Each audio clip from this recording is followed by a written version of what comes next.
I'm Christine Lisi. At his Monday press conference, Giants coach Brian Daboll said he does not believe there was a lack of effort from his team in the loss to the Buccaneers, even though some players, rookie receiver Malik Neighbors among them, described their play as soft.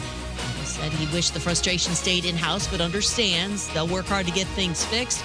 Ownership recently said both the coach and GM likely return for New York next season. That would be a mistake, says Unsportsmanlike co-host Chris Canty. John Mara, he's got to be out of his mind if he keeps Brian Daboll and Joe Schoen, because the team has clearly quit on both the head coach and the general manager. They're all the way out. From ESPN's Adam Schefter, Ravens linebacker Roquan Smith, hamstring injury, likely out against the Chargers. Monday Night Football, 8 Eastern, ABC and ESPN. Alyssa Nair, one of the greatest goalkeepers in U.S. women's national team history, has officially announced her retirement from international soccer. NBA Celtics center Kristaps Porzingis plans to make his season debut tonight against the Clippers, 5 months after undergoing foot surgery. Guess what? Discover's accepted at 99% of places that take credit cards nationwide. You heard right, 99%. If you don't think so, maybe it's time to face facts. You're stuck in the past. Based on the February 2024 Nielsen report. Learn more at discover.com/credit card. Matt Moscona. I'm very important. After further review. Say it one more time. After further review with Matt Moscona. And here we go. Live from the Mercedes-Benz of Baton Rouge studio. Let's ride!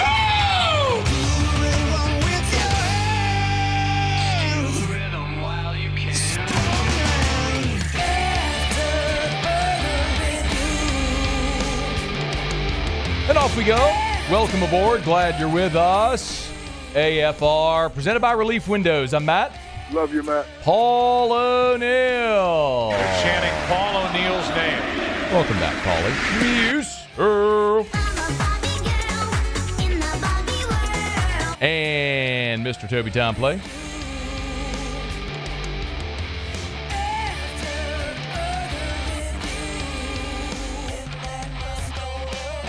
All right, we're here. Glad you are as well. Get out there and make it a good one. Tigers win. Saints getting ready to come off their bye. Peter Burns next hour. We got a ton to do. Let us begin as we do every single day. It's time to pop the top on another edition of AFR with Bud Light. Drink easy. All right.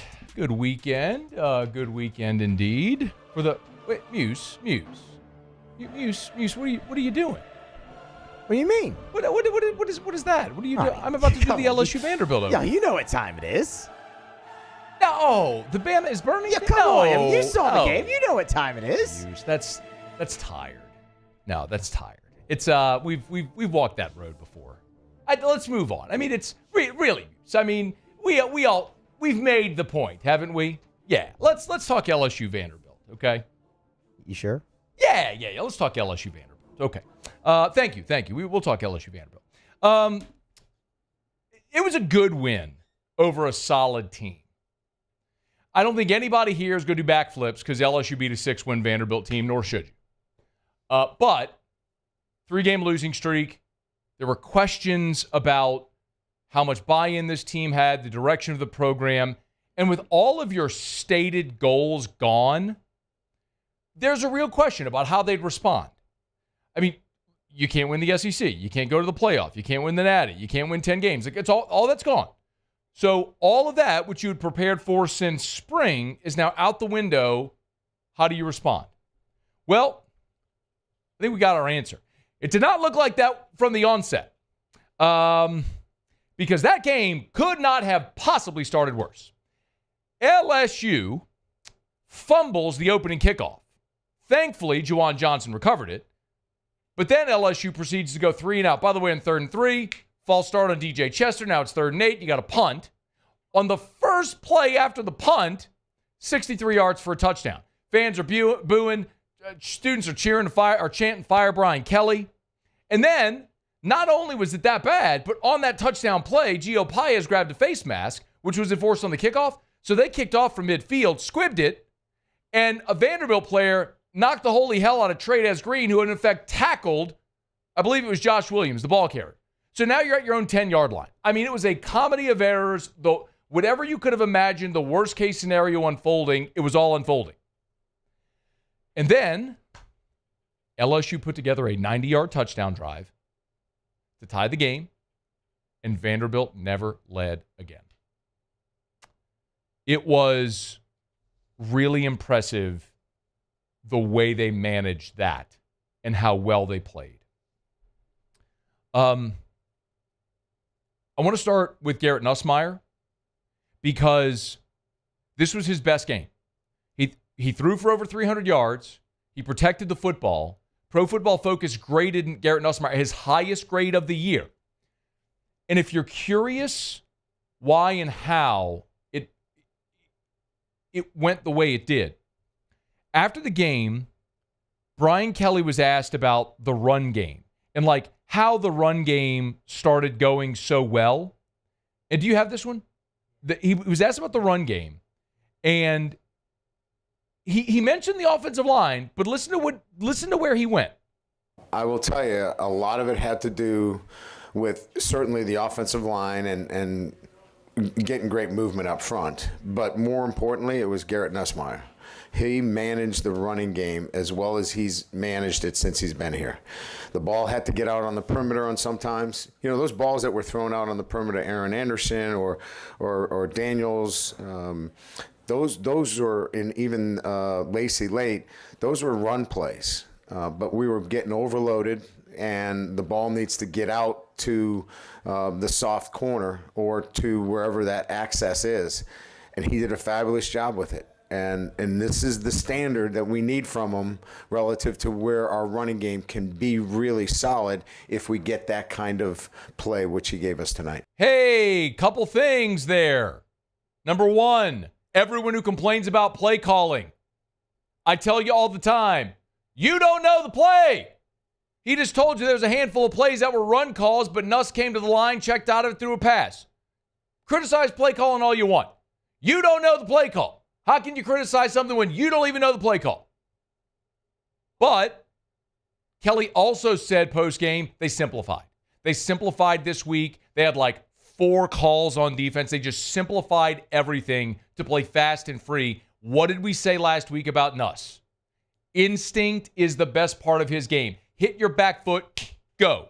What you don't want is Nuss stopping, slowing, thinking. That's when you have pressures and sacks and mistakes. He's at his best when he's gripping it and ripping it, and you saw that. He threw for 300 yards in the game. Think less, play more instinctive, but play smart. By the way, Garrett Nussmeier Saturday also passed Rohan Davey for the 3rd highest single-season passing total in LSU history. He now only trails Joe Burrow and Jaden Daniels in the years they won the Heisman. That's pretty good.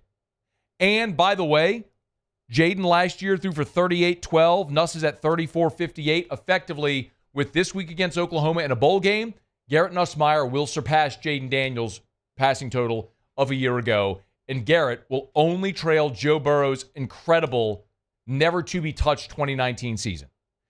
For all the complaining many of you have done about Garrett Nussmeier, still a first-year starter, but he's been incredible at times this year. Hey, we all think South Carolina's defense is pretty good, don't we? We all think South Carolina, they scored 38 on them. It ain't been perfect, but there's been plenty of good to look forward to in the future. Talked a lot last week about Paul Mabenga. He was bad against Florida. They put the graphic up on the screen this week. 3 sacks, 9 pressures. It was bad. Against Vanderbilt, no sacks, 3 pressures. He was better. Credit where it's warranted, praise where it's due. Paul Mabenga took a step. That was good to see. Defensively, we saw the linebacker rotation change a little bit. Brian Kelly talked. They went to a bit more of a 4-3 look, and a lot of it had to do with the opponent that they played. For Devon Keys, he played 46 snaps. There were 48 defensive snaps for LSU. Devon Keys, the freshman, played 46 of them. Greg Penn played 19 snaps. That was his fewest. You also saw West Weeks play more than 20 snaps in this ballgame. Remember, we talked about West Weeks. He had played in 3 games. He'd battled some injuries. So this was the 4th game West Weeks has played this year, meaning he can't play again. If he plays against Oklahoma, he loses his redshirt year. By all accounts, they want him to keep that extra year so he can come back. So do not expect to see West Weeks play this week against Oklahoma unless they're in a dire situation where they have to have him. But I can't imagine a situation that would unfold where you'd play West Weeks this week against Oklahoma that would be more valuable than keeping his eligibility for another season. And if you start to look ahead, you'll have Whit Weeks and West Weeks next year. Devon Keys, who has played more, and there's more talk about Harold Perkins returning, as we've talked a bit. More of the scuttle is that he's leaning toward coming back. I'll see it when it happens, when the deadline to enter the draft comes and goes, and Harold is still an LSU Tiger. But my goodness, you could talk about a linebacker room. Then you could go add in the portal as well, where that's a pretty significant group. Step up from where you are this year. Also had tipped Damian Ramos. He set the LSU record for consecutive PATs made.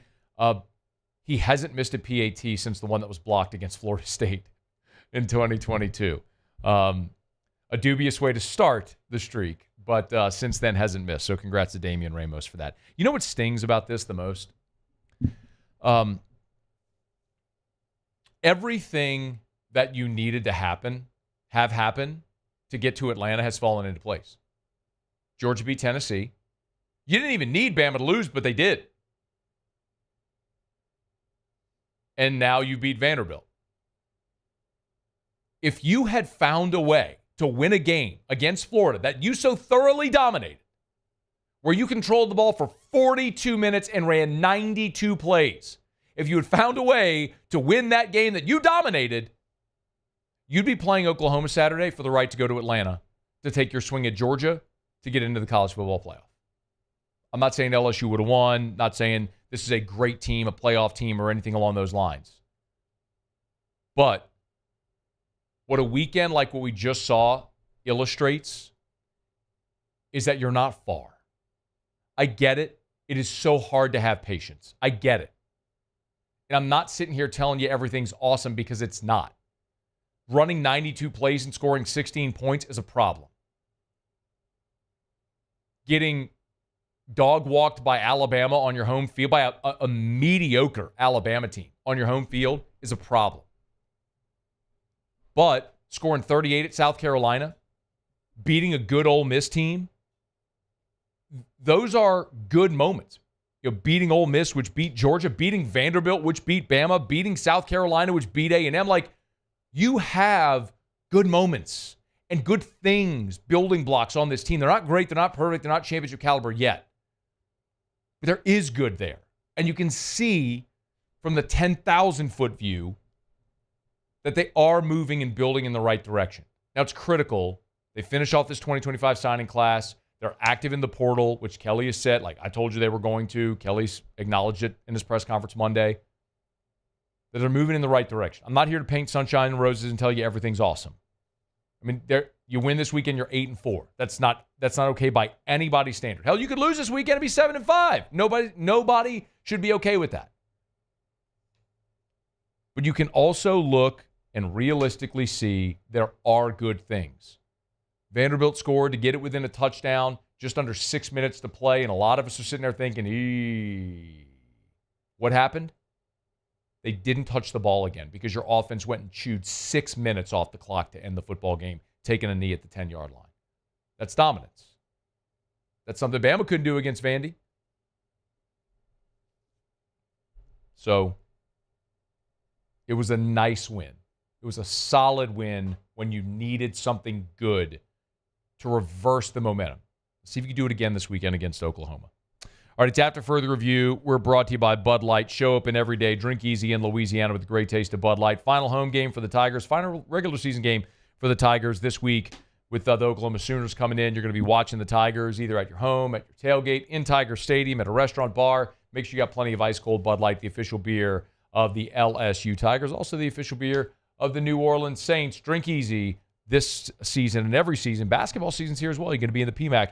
Get plenty of ice cold Bud Light in the PMAC as well. Drink easy with the great taste of Bud Light, the official beer of AFR. All right, it's After Further Review. We'll knock out a quick break. If you want to join us, you can email us, tweet us, or text us in the 225-396-4400, 396-4400, 396-4400. Lots of ways you can get involved in the show. Peter Burns coming up next hour as well. And I do want to talk a little bit of Saints in the next hour. It's kind of the Daniel Jones conversation. Don't laugh, but I do think there's merit to maybe pursuing Daniel Jones for a backup role. We'll talk about that coming up in about an hour from right now. Stick around. It's AFR. AFR. Glow Resources, glowresources.com. They are complete employer solutions. Check them out online at glowresources.com. Yeah, they do specialize in skilled blue-collar labor, but at Glow Resources, they also have their professional placement division. So you can give my friend Casey over at Glow Resources a call. She heads up the professional placement division. It's basically any type of office job that you may be thinking of for any type of industry. If it's an executive level assistant, assistant controllers, plant managers, scheduling assistants, basically any type of office job, accounting, HR, marketing, managerial or supervisor roles, all the way up to C-level management, they can help at Glow Resources. If your business is lacking productivity and efficiency because you don't have the right people, let Glow Resources help. Check them out online. They can help with businesses anywhere in the country, with jobs anywhere in the world. GLO, glowresources.com, complete employer solutions. I've been doing business with Luba for 25 years. They're dependable, trustworthy. It's just the attention to detail with our clients. Our folks have years and years of experience. They're highly trained professionals, but many companies have that asset. What I'd like to think makes Luba a bit different is that we use those talents in a way that truly is dedicated to serving the needs of the folks who depend on us. There it is, the extra mile, on the border of expected and extraordinary for those willing to go further, like vans customized for work or play, with safety and tech to keep you connected, supported by a 5-star sales, service, and finance team, and backed by the 1-star you know. So go the extra mile. It's never crowded because so few have what it takes to go there. Mercedes-Benz Vans. Join us at Pro Dreams in Mandeville for our special event, A Day of Champions. Meet LSU National Championship winning head coaches Jay Johnson, Skip Bertman, and Paul Maneri. Don't miss your chance to purchase authentic sports memorabilia, autographed by the champions themselves. It's the perfect opportunity to celebrate LSU baseball and take home a piece of history. Visit pro-dreams.com to get your tickets. See you there. Jerry and Benny Payne began Central Plumbing Company out of their driveway in Tanglewood subdivision. 50 years later and 4 generations down the road, we continue to serve Baton Rouge and the surrounding areas for all of their plumbing needs. Residential, commercial, industrial, or hospitality, Central Plumbing is here 24/7, 365. We want to thank our customers, family, and friends for 50 years of success. And looking forward to 50 more. Breck teamed up to reimagine your parks, and you imagined big. With your help, we went to work, creating 12 beautiful community parks across the parish. A family-sized water park, miles and miles of trails, and parks just for your dogs. There are more places to splash, to explore, to run wild, and even soar. You imagined, we delivered. Gold. Breck, your #1 park system in the nation.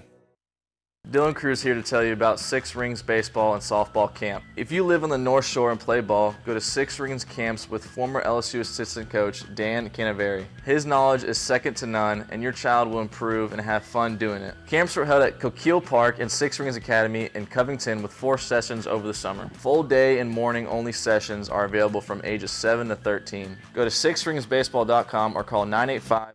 After further review, presented by Relief Windows. Windows, doors, siding, and oh yeah, they also do interior shutters.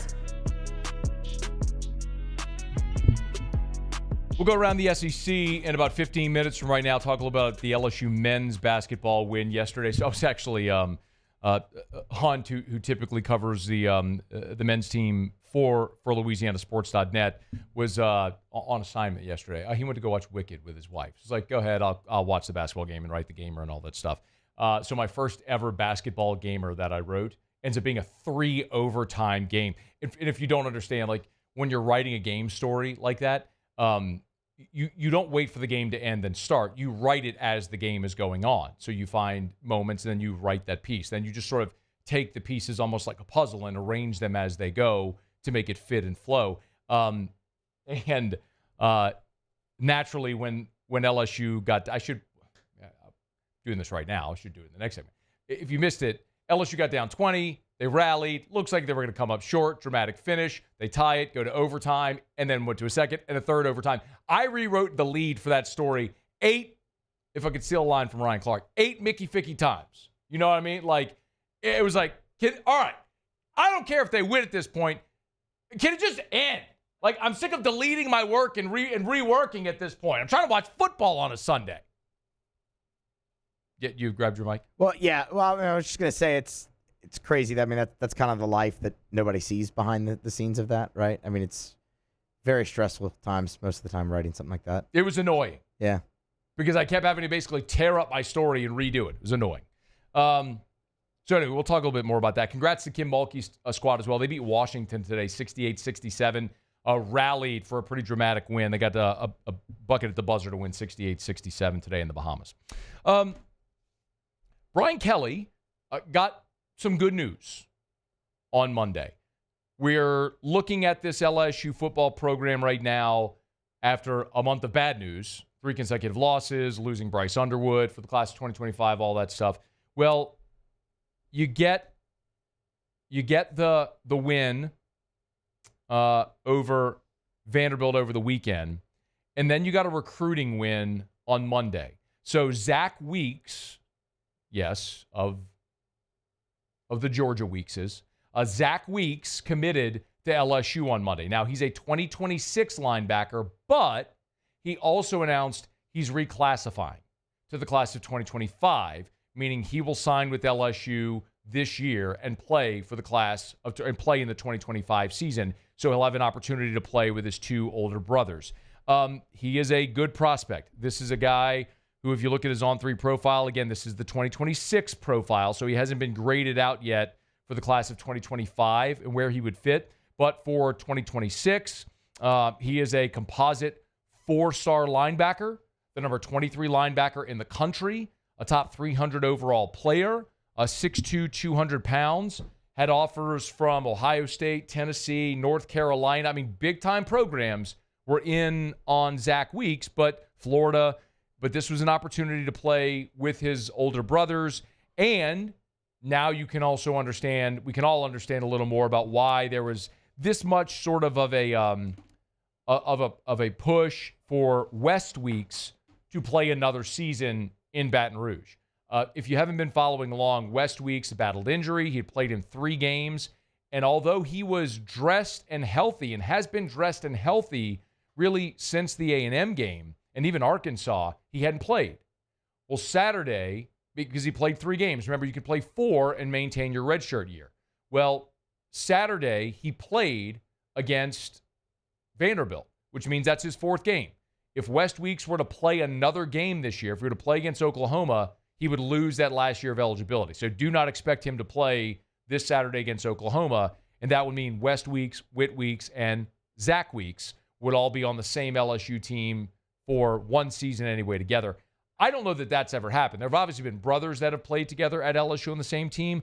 I don't know that we've ever seen 3 on the same team. Maybe someone who's more historically connected could tell me if they have an answer to that question. But I don't know that we've ever seen 3 at the same time. There's obviously been like 3 Jefferson brothers that have played. Jordan and Justin and Ricky all played, but not all together. So this would be, I think, a first in LSU history, unless if someone could correct me.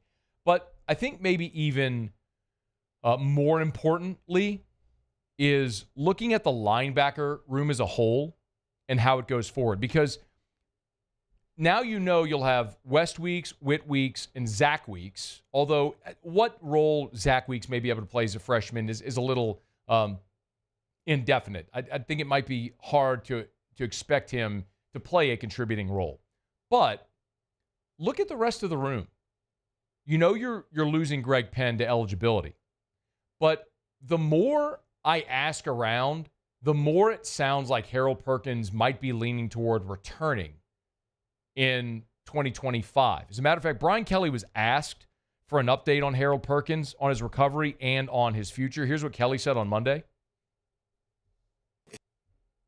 He's doing really well in his recovery, talking to Owen Stanley, our athletic trainer, he's been in the building quite a bit. Now that he's past the early stages of the repair, now it's about hard work. I don't know that he's made that final decision. I know he's weighing the options, and clearly we would love to have him back, but we know that, those decisions are not easy. We'll support him in whatever he decides and provide him all the resources necessary to make the best decision for him and his family. So maybe Harold Perkins might come back. There would certainly be an NIL component of that. And I know where a lot of LSU fans felt early in this season. My contention is that was more about this staff learning these players and where they were going to fit in that first month. You are better with an athletic freak that can run sideline to sideline in Harold Perkins. I don't want him playing off the ball. I'm with you on that. I was the one pounding the table back in spring when they were going to try that experiment again, saying, I've seen this. I don't want to see it again. But I do want that guy on my defense if you can get him back in an outside linebacker role. Witt, West, potentially Harold Perkins, Devon Keys, who, if you missed it, played 46 of the 48 defensive snaps on Saturday. It's 2 games in a row where you've seen his role dramatically increase. As a matter of fact, I asked Brian Kelly on Monday about this was the lowest amount of snaps Greg Penn had played this year. So Westweek's got over 20 snaps. Devon Keys played over 40 snaps. Penn had just 19. I asked him, was it injury? Was it scheme, that opponent? What gives with the linebacker room? And here was the answer. We just wanted to take some of the snaps off of Greg. West is somebody that had been banged up, Matt, most of the year. He had not been 100%, and we wanted to get him in this week, in particular against a team that is a downhill running football team. It just matched who he was. So nothing that Greg did. He's had an incredible season for us. Devon Keys is played the last 2 games at the Sam linebacker position. We've chosen not to go with the star because of the nature of the teams that we're playing, and that could be the case again this weekend. Absolutely. You're going to face Jackson Arnold in Oklahoma, heavy downhill running team. You probably want to go more traditional 4-3, some bulk, some girth in that defensive front 7. You're going to go without the star position, and you're going to play more traditional 4-3. It makes a lot of sense. Speaking of which, Devon Keys, Brian Kelly talked about what they like about him.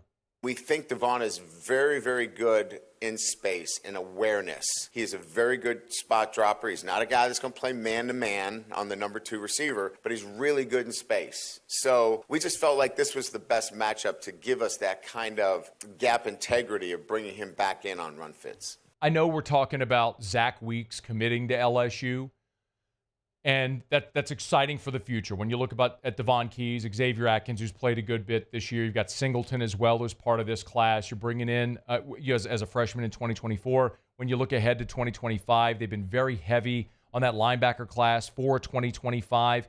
And now you add Zach Weeks to that. You got Keelan Moses in that room as well. And you got one of the top linebackers in the country for 2025 committed as well in LSU's 2025 class. Like, you've gone heavy at that position, and rightfully so. Jaden Breaker, it was the name I was thinking of. Jaden Breaker, who's a 4-star out of Georgia, who's committed for this class already. Like, one of the things we consistently talk about with LSU's defense and how it's going to improve is you've got to get players. You've got to get the roster looking like it has in the past. And this is a good start. Getting some of these guys back, continuing to recruit good players, and then the other piece of that is going to be the transfer portal. And I've told you before, LSU is going to be aggressive in this first portal window. What I shared with you last week, and I'm not going to tell you, I'm not comfortable saying numbers, although I'm very confident I know the numbers. I would just rather not put it out there because I think that would probably put LSU at a disadvantage. But what I'm comfortable in telling you is that LSU in 2025 is going to spend more than double on the 2025 roster than it did on the 2024 roster. And a lot of that is going to be on new players, because most of the guys on this year's roster that are the highest earners are guys that are going to be, you're probably not back. So, I mean, you think about a guy like Will Campbell, for example. Emory Jones could certainly return. Harold Perkins could certainly return. But it's not going to preclude you from going out and adding in the freshman class and in the portal, which you have to do, and they're prepared to do it. Got to get the talent back up. Future players like getting Zach Weeks in the class is a big part of that. but also making sure you retain your current roster and you're very aggressive in the portal, which I think they're going to be. So big get for LSU. And a cool thing with the 3 Weeks brothers all playing together. By the way, hat tip Hunt Palmer, who's listening. Shout out Hunt. Apparently, it's the not-too-distant past that LSU had 3 brothers all on the same team. Brandon Taylor, Jyron Taylor, and Curtis Taylor all played on the same team in 2008. So not that long ago. Of course, Brandon was a young pup on that team. Curtis was the veteran who was part of the 2007 National Championship team. And Jyron was a receiver, wasn't he? I'm pretty sure Jyron Taylor played receiver for LSU. But 2008 was the last time you had 3 brothers all on the same team. I'll take Hunt's word for it. He should know. He does radio on the LSU Sports Radio Network with Brandon Taylor. So I'm guessing they've talked about that a time or two. All right, it's After Further Review. We're glad you're with us. Monday shows are brought to you by Relief Windows. Energy efficient replacement windows, beautiful entry doors, hardy plank vinyl siding. They do it all at Relief Windows and reliefwindows.com. Let me knock out a quick break. We'll go around the SEC. We'll talk about that hoops win. We'll get to what we learned coming up here as well. Stick around. It's AFR. AFR. Brought to you by Duplessis Builders, duplessisbuilders.net. Y'all are moving toward the holiday season. If you are thinking, maybe what a great gift this would be for the family. How about building that dream pool in your backyard? Start by contacting my friends over at Duplessis Builders. Derek Duplessis will hold your hand and walk you through. Their whole team will walk you through the whole process over at Duplessis Builders. You start at the website, duplessisbuilders.net, duplessisbuilders.net. You can see pictures of all the amazing work that they've done. There's a little video there as well if you want to check out the video of the showroom. You can always go walk into the showroom on Airline Highway. Airline Highway in Gonzales. Cross Street is Duplessis Lane. How easy is that to remember? Right next to the new Rouses. But what's so cool is they want you to help throughout that process. You pick out your tiling, your coping, your water features. You pick out the finishes so you're part of the product and the process. It's duplessisbuilders.net. duplessisbuilders.net. Bayou Chrysler Dodge Jeep Ram can get you in a new 2025 Ram 1500 truck with $15,000 off MSRP. $15,000 off the newly designed Ram 1500 truck. All new Bayou Automotive vehicles come with a complimentary 7-year powertrain warranty. The crew at Bayou Automotive is going to do right by you. Gulf Coast Office Products is a nationally recognized Savin office equipment dealer based right here in Louisiana. Over 100 employees strong, Gulf Coast has the boots on the ground to support all vertical markets from education, engineering, legal, and finance. With the latest in office technology from desktop to production segment units, Gulf Coast and Savin have the perfect fit for you. Call 225-756-2644. That's 756-2644 for Gulf Coast Office Products. At Ochsner, we know healing is a team sport. That's why we've partnered with world-renowned orthopedic surgeon Dr. James Andrews to create the Ochsner Andrews Orthopedics and Sports Medicine Institute. Whether you're a professional athlete or a weekend warrior, our team of specialists are dedicated to getting you back in the game. So whatever your reasons are for reaching your personal best, we've only got one: you. Ochsner Andrews Institute. Long live you. Gulf Coast Bank & Trust is giving our customers the power to bank anywhere, anytime during this challenging event. And we're right there with you. Our mobile banking app is a smart way to manage your money and time. Gulf Coast Bank & Trust, the bank that cares about you.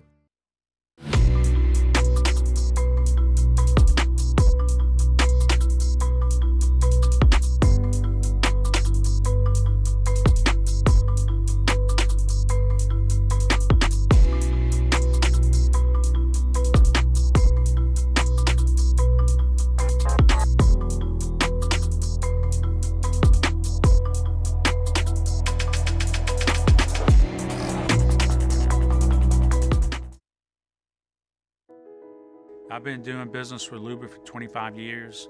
They're dependable, trustworthy. It's just the attention to detail with our clients. Our folks have years and years of experience. They're highly trained professionals, but many companies have that asset.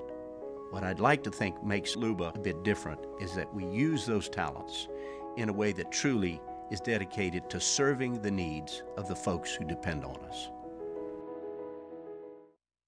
Electricity is all around us, and our families depend on it.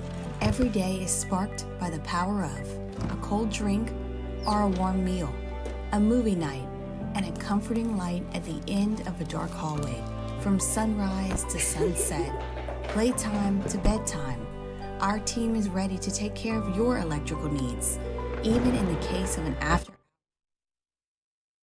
After further review, presented by Relief Windows. Windows, doors, siding, and oh yeah, they also do interior shutters.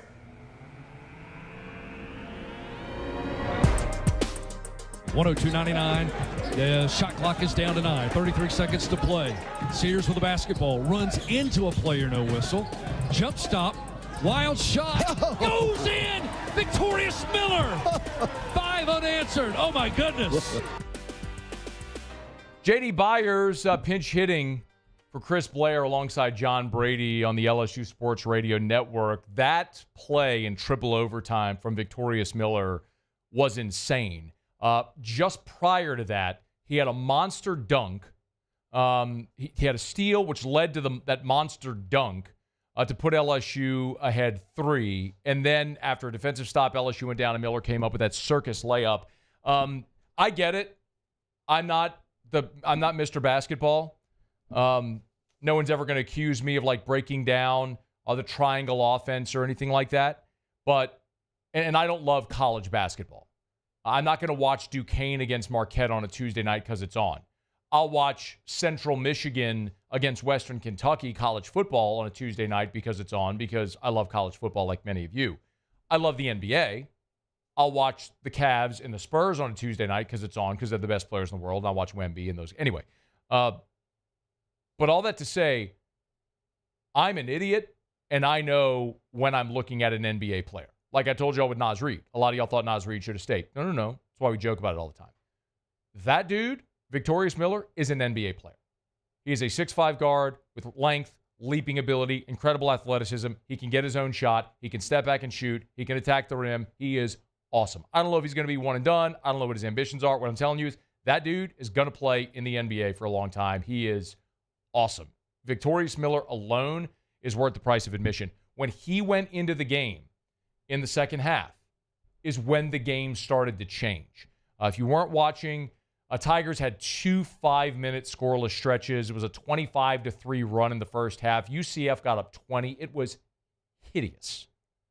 Tigers couldn't buy a bucket. I mean, they shot 25% from the floor in the first half. Awful. Miller in the second half got them going. They got into the double bonus at about the 13-minute mark, and so they were shooting free throws the rest of the way. And Jordan Sears had back-to-back-to-back possessions where he hit threes, and it got the lead down to 5, and it made it manageable. Really dramatic final sequence where it looked like Cam Carter made a layup. Well, he didn't make it. There was a goaltending and a foul. So it was going to be the layup, the goaltend to tie it, and the free throw potentially to take the lead.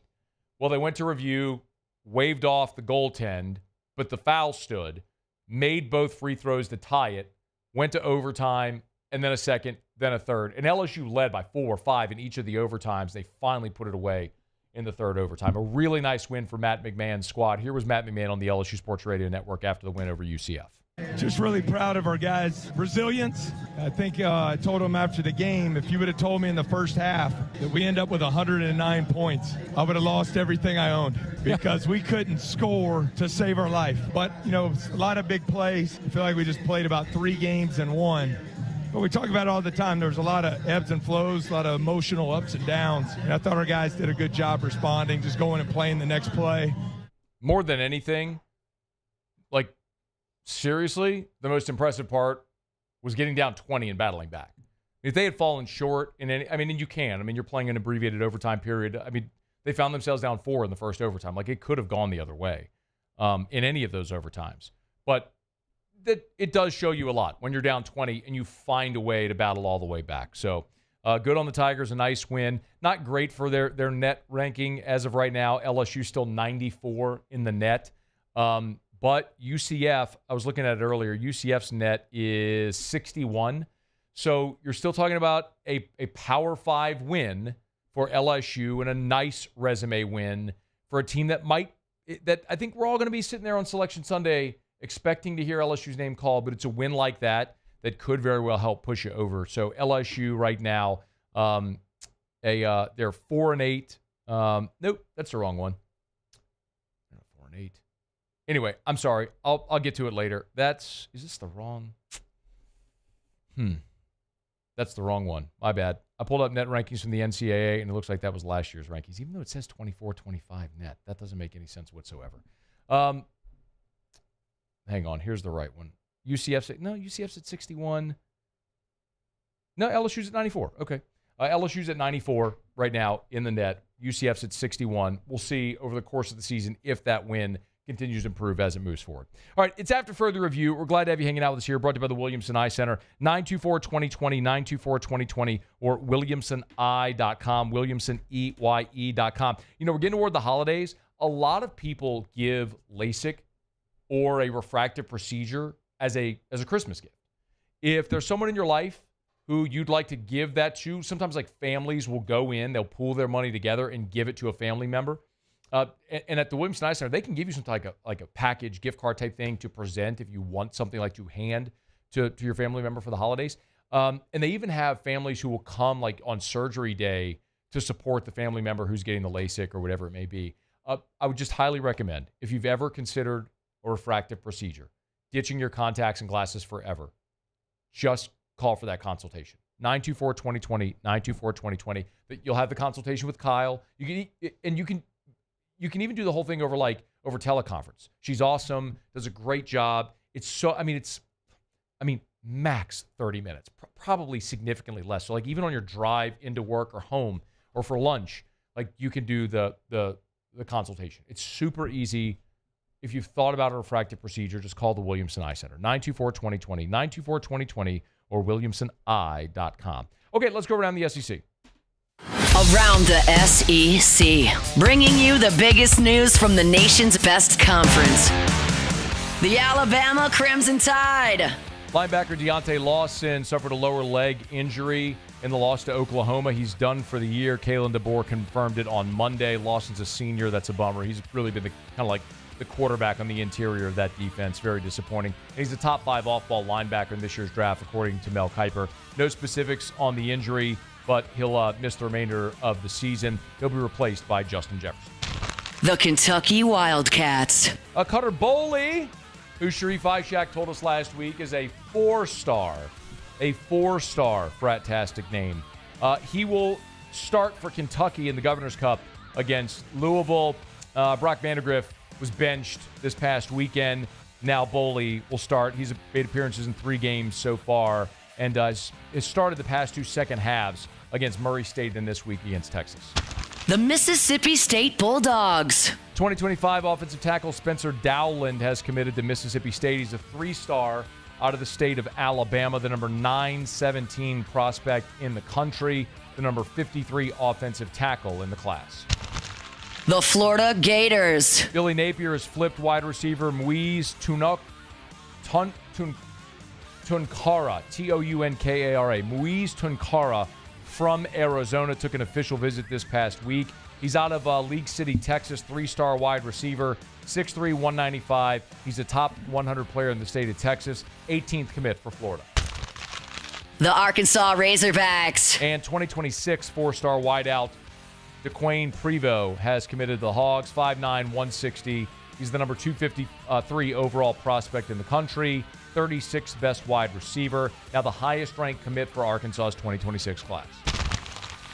Okay, there you have it. That is Around the SEC. Monday show is brought to you by Relief Windows, Windows Door Siding. Oh, yeah, we do shutters as well, reliefwindows.com. Quick break. We'll come back. We'll do what we learned. I do want to follow up a little on what Brian Kelly talked a lot about Monday during his press conference, which was roster building, NIL, portal. He went heavy on that today at his press conference, and I want to delve into some of what he said. It's going to shed some light on how they're putting this roster together. That's in about 15 minutes. It's AFR. AFR. Get Gordon and get it done. Gordon McKernan Injury Attorneys. You've been injured in an accident. It's not your fault. Do what injured people in our state have done for 3 decades. Get Gordon and get it done. And, of course, this time of year, we always encourage you to go sign up for the Gordon Bike Giveaway. Every year around the holidays, Gordon gives away 488 bicycles to children across the state of Louisiana. So it doesn't matter where you are in Louisiana. go to GordonGives.com, GordonGives.com, and enter for a chance to win one of 488 bicycles to help make Christmas morning that much more special for a kiddo in our state this year. GordonGives.com, GordonGives.com. Just another way of the many, many ways that Gordon continues to give back to the communities that have done so much for him and for his business over the last 3 decades. It's Gordon McKernan Injury Attorneys. You know what to do. Get Gordon and get it done. Let's talk turkey. Bayou Ford can get you in a new 2024 Ford F-150 with $15,000 off MSRP. $15,000 off America's favorite F-150 truck. All new Bayou automotive vehicles come with a complimentary 7-year powertrain warranty. The crew at Bayou Ford is going to do right by you. The Windsor Senior Living Community in Mandeville, Louisiana is a beautiful, vibrant apartment community geared toward seniors. They are nestled right in the heart of Mandeville, where seniors live a more carefree lifestyle in spacious apartments with the peace of mind that comes from having a little extra help. Call the Windsor at 985-624-8040 to schedule a lunch and tour. Come see how the Windsor can be your passport to peace of mind. Gulf Coast Office Products is a nationally recognized Savin office equipment dealer based right here in Louisiana. Over 100 employees strong, Gulf Coast has the boots on the ground to support all vertical markets from education, engineering, legal, and finance. With the latest in office technology from desktop to production segment units, Gulf Coast and Savin have the perfect fit for you. Call 225-756-2644. That's 756-2644 for Gulf Coast Office Products. Hey, it's Matt Moscona. For years, you've heard me tell you about Insurance Network of Louisiana, helping you find better coverage for less money. But it's not just for your home and auto. They also offer commercial properties. So, retail stores, professional offices like doctors, dentists, attorneys, clothing boutiques. Insurance Network of Louisiana can find you better coverage for less money. They service the entire state of Louisiana, and they're local. So call today at 293-0450 or lainsurance.net. Jerry and Benny Payne began Central Plumbing Company out of their driveway in Tanglewood subdivision. 50 years later and 4 generations down the road, we continue to serve Baton Rouge and the surrounding areas for all of their plumbing needs. Residential, commercial, industrial, or hospitality, Central Plumbing is here 24/7, 365. We want to thank our customers, family, and friends for 50 years of success. And looking forward to 50 more. Breck teamed up to reimagine your parks, and you imagined big. With your help, we went to work, creating 12 beautiful community parks across the parish. A family-sized water park, miles and miles of trails, and parks just for your dogs. There are more places to splash, to explore, to run wild, and even soar. You imagined, we delivered gold. Breck, your #1 park system in the nation.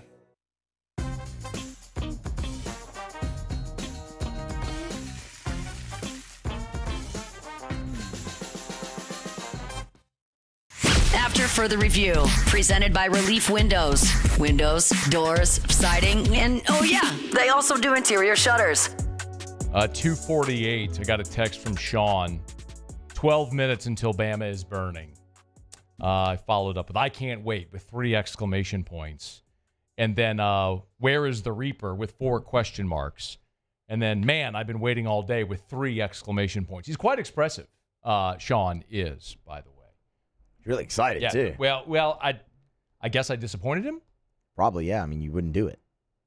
Yeah, Muse, I tried. We've done. We've gone. I mean, the bit's tired, Muse. Let's just call it what it is. I don't think it is. Well, Sean, I've got your back, Sean. I tried. Do you know how many people have said, Scone, stop with the Bama is burning thing. We've got our own problems. So I said, you know what? Look, I'll just let them go wild. Maybe I've matured a bit, Muse, in my age, all my years in wisdom. Maybe I've matured. From what, like 3 weeks ago? You're 4 weeks ago? Whatever it was. Too old. You're never too old, Muse. Yeah. You're never too old to mature. Heard that. Yeah. So, just progress in life. You know, that's all it is. By the way, every Thursday, Muse, Paulie, and I tell you 3 things we're keeping an eye on the football weekend. Well, Paulie wasn't here. Taylor was in. And Taylor, I just went in the hall to his desk to see if he's here, and he's not. So I guess it'll just be me and Muse telling you what we learned. Hit it, Muse. We watched. Now, let's review. All right. Go ahead there, Muse. All right, Fire well, away. Yeah, go ahead. man. You go ahead, Muse. Fire we're away. starting with Auburn and Texas A&M. This is me maturing. I start this segment every week. We're starting with Auburn and Texas A&M. Told you here on Thursday that was the stinky line of the week. Thought Auburn was going to get it done, and boy, did they. Jumped out to the 21-0 lead. Felt really good. Your boy felt really good at that point. I forgot, though, that it's Auburn, and they have to make everything difficult on themselves, which they did. A&M would come back, grab a lead. Auburn would grab a lead late, allow A&M to, take it back, tie the game, overtime, all the way to 4 overtimes. But Auburn, they got it done. Upset of the week, stinky line of the week. That was not the upset of the week. Yeah, it wasn't, but it was pretty good. The upset of the week was what happened in Norman, Oklahoma. And I know everybody's going to expect me to sit here and do the flames and the Bama's burning. However, Muse, I didn't ask you to pull the tape because that's something that someone's immature would do. But here on Friday or on Thursday, I did point out that night game in Norman, Oklahoma, coming off a bye. Similar spot when Bama lost on the road at Vanderbilt against a team coming off a bye. Maybe a look-ahead spot for Alabama with the Iron Bowl next week. Oklahoma's going to play out of their minds. I didn't think Alabama's been a really good team this year anyway. Certainly flawed, and that Oklahoma defensive front seven's pretty good. All things I said on Friday. I could have asked you to pull the tape, Use, but it just would have been a little immature. And, I'm trying to graduate from wearing the Grim Reaper costume and smoker's jacket and lighting a cigar in studio and rubbing Alabama's face in the fact that they lost as a 2-touchdown favorite. So I'm just trying to graduate from that, Muse. However, it is significant because Alabama now at 9-3, they're out of playoff contention. So one of the things we learned there, Bama playoff hope's done. It's a shame for them. It's a shame. It is. Such high expectations. Arizona State, BYU, we were watching this one. This was a great game in the 2:30 window. Arizona State raced out to a big lead, had a little surprise onside kick mixed in there, up 21-3 at half. But then BYU makes their run, 3 scoring possessions in the second half. But Arizona State, man, they hung on for dear life and really just milked the clock every chance they got. Held on for the 28-3 win. Chaos ensues in the Big 12. I could have asked you to pull the soundbite on that too, Muse, but someone talked about that a couple weeks ago also.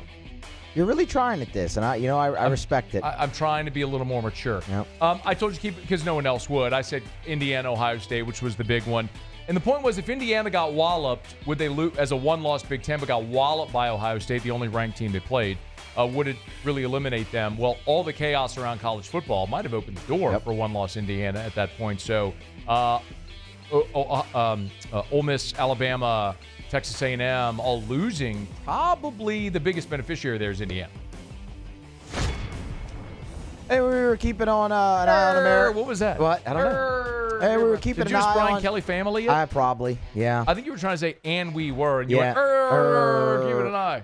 And we were keeping an eye on America's Game of the Week. Packers and Niners. Injuries were really the story for the Niners, and boy, did that play out. No Brock Purdy. Brandon Allen got the start at quarterback. Went about as you would expect. 3 turnovers in the game for the Niners. 2 of those from Allen. The Packers rolled 38-10 in that one.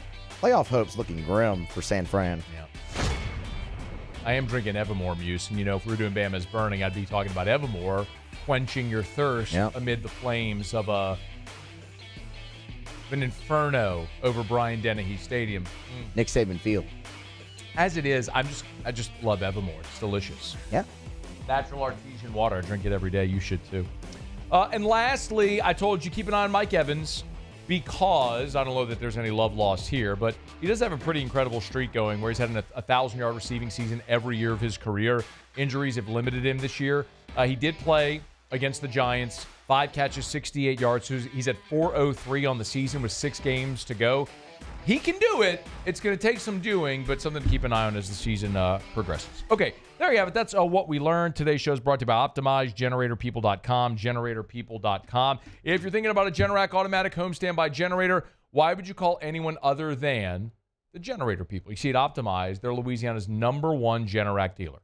Nobody sells, services, installs more Generac automatic home standby generators than Optimize because the only thing they do is sell, service, and install Generac automatic home standby generators. If you call like an HVAC company that also does generators, the technician that's coming to your house could have been working on HVACs in the morning and then your generator in the afternoon. Is that what you want? Or do you want someone who only does generators?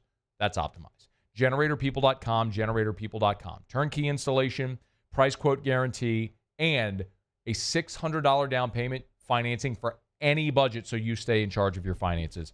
Optimize. GeneratorPeople.com, GeneratorPeople.com. Okay, all Sports Center's coming up here right after the top of the hour. Get you caught up on national headlines. Peter Burns in about 35 minutes. We'll talk LSU's future roster next. AFR. Oh, we had a dynamite dinner Friday night over at Supper Club. Got off air, drove over to Supper Club right there on Perkins Road, met Erica. We had some friends with us, a little double date. Phenomenal as always. Great bottle of wine. Had one of the Sagrera steaks there, the bone-in ribeye. It's incredible. No matter what you're feeling, no matter what the occasion, Supper Club is perfect. Now, it's Monday.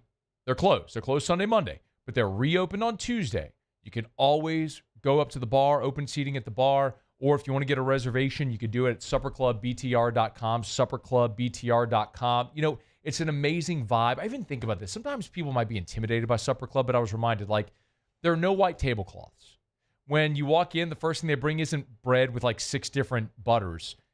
It's French fries. They want you to feel comfortable in that environment. It's so much fun. It's Supper Club. Get your reservations today at Supper Club. Bayou Chrysler Dodge Jeep Ram can get you in a new 2025 Ram 1500 truck with $15,000 off MSRP. $15,000 off the newly designed Ram 1500 truck. All new Bayou Automotive vehicles come with a complimentary 7-year powertrain warranty. The crew at Bayou Automotive is going to do right by you.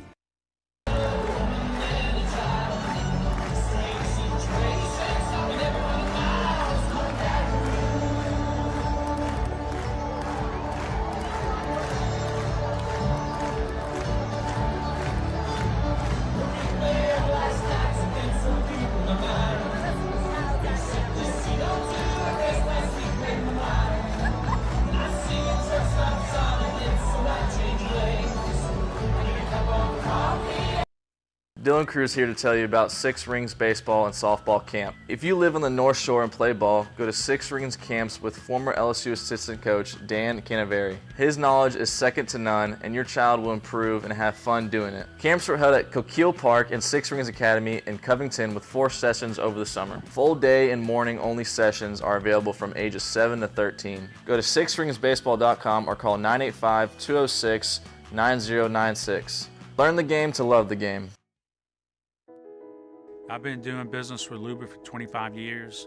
They're dependable, trustworthy. It's just the attention to detail with our clients. Our folks have years and years of experience. They're highly trained professionals, but many companies have that asset.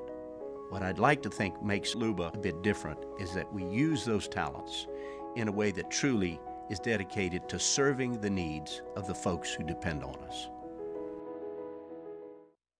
Electricity is all around us, and our families depend on it. Every day is sparked by the power of a cold drink or a warm meal, a movie night, and a comforting light at the end of a dark hallway. From sunrise to sunset, playtime to bedtime, our team is ready to take care of your electrical needs. Even in the case of an after-hours emergency, the light in your life shines brighter with Mr. Electric. Gulf Coast Office Products is a nationally recognized Savin office equipment dealer based right here in Louisiana. Over 100 employees strong, Gulf Coast has the boots on the ground to support all vertical markets from education, engineering, legal, and finance. With the latest in office technology from desktop to production segment units, Gulf Coast and Savin have the perfect fit for you. Call 225-756-2644. That's 756-2644 for Gulf Coast Office Products.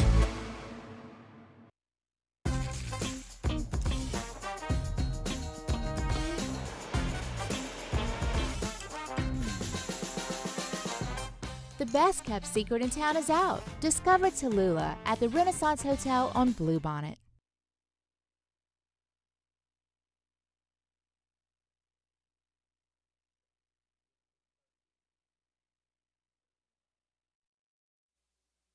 This is SportsCenter.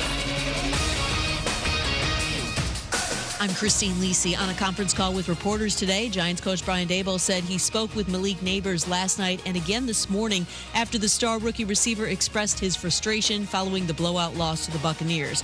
He was among the players who called their efforts soft. Daboll disputed those claims. He said the guys played hard, played with effort, just didn't do enough.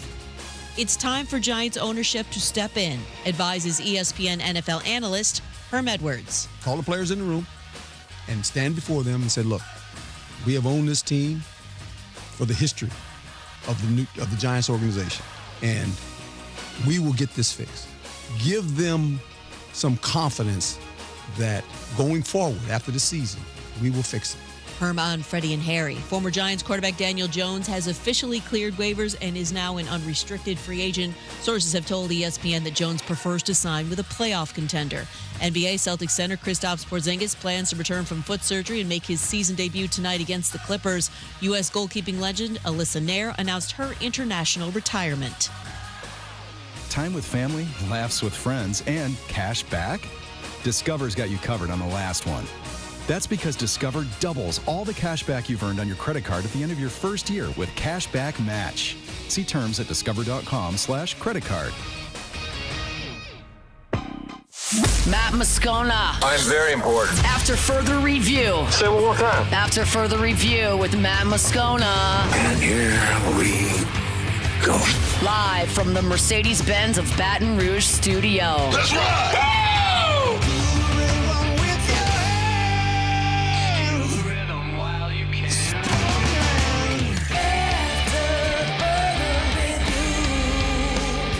Hour 2, off we go. Welcome aboard. Glad you're with us. AFR, presented by Relief Windows. I'm Matt. You're a loser, man! Hey, shut up, kid. Paul O'Neill. They're chanting Paul O'Neill's name.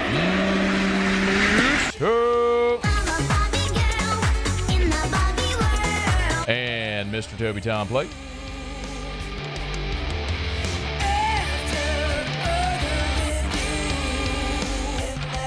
All right, we're here. Glad you are as well. Get out there and make it a good one. Peter Burns coming up in 30 minutes from right now. Muse will have Tigers in the pros. Got a lot to get to. Also, you know, should the there's this question about if the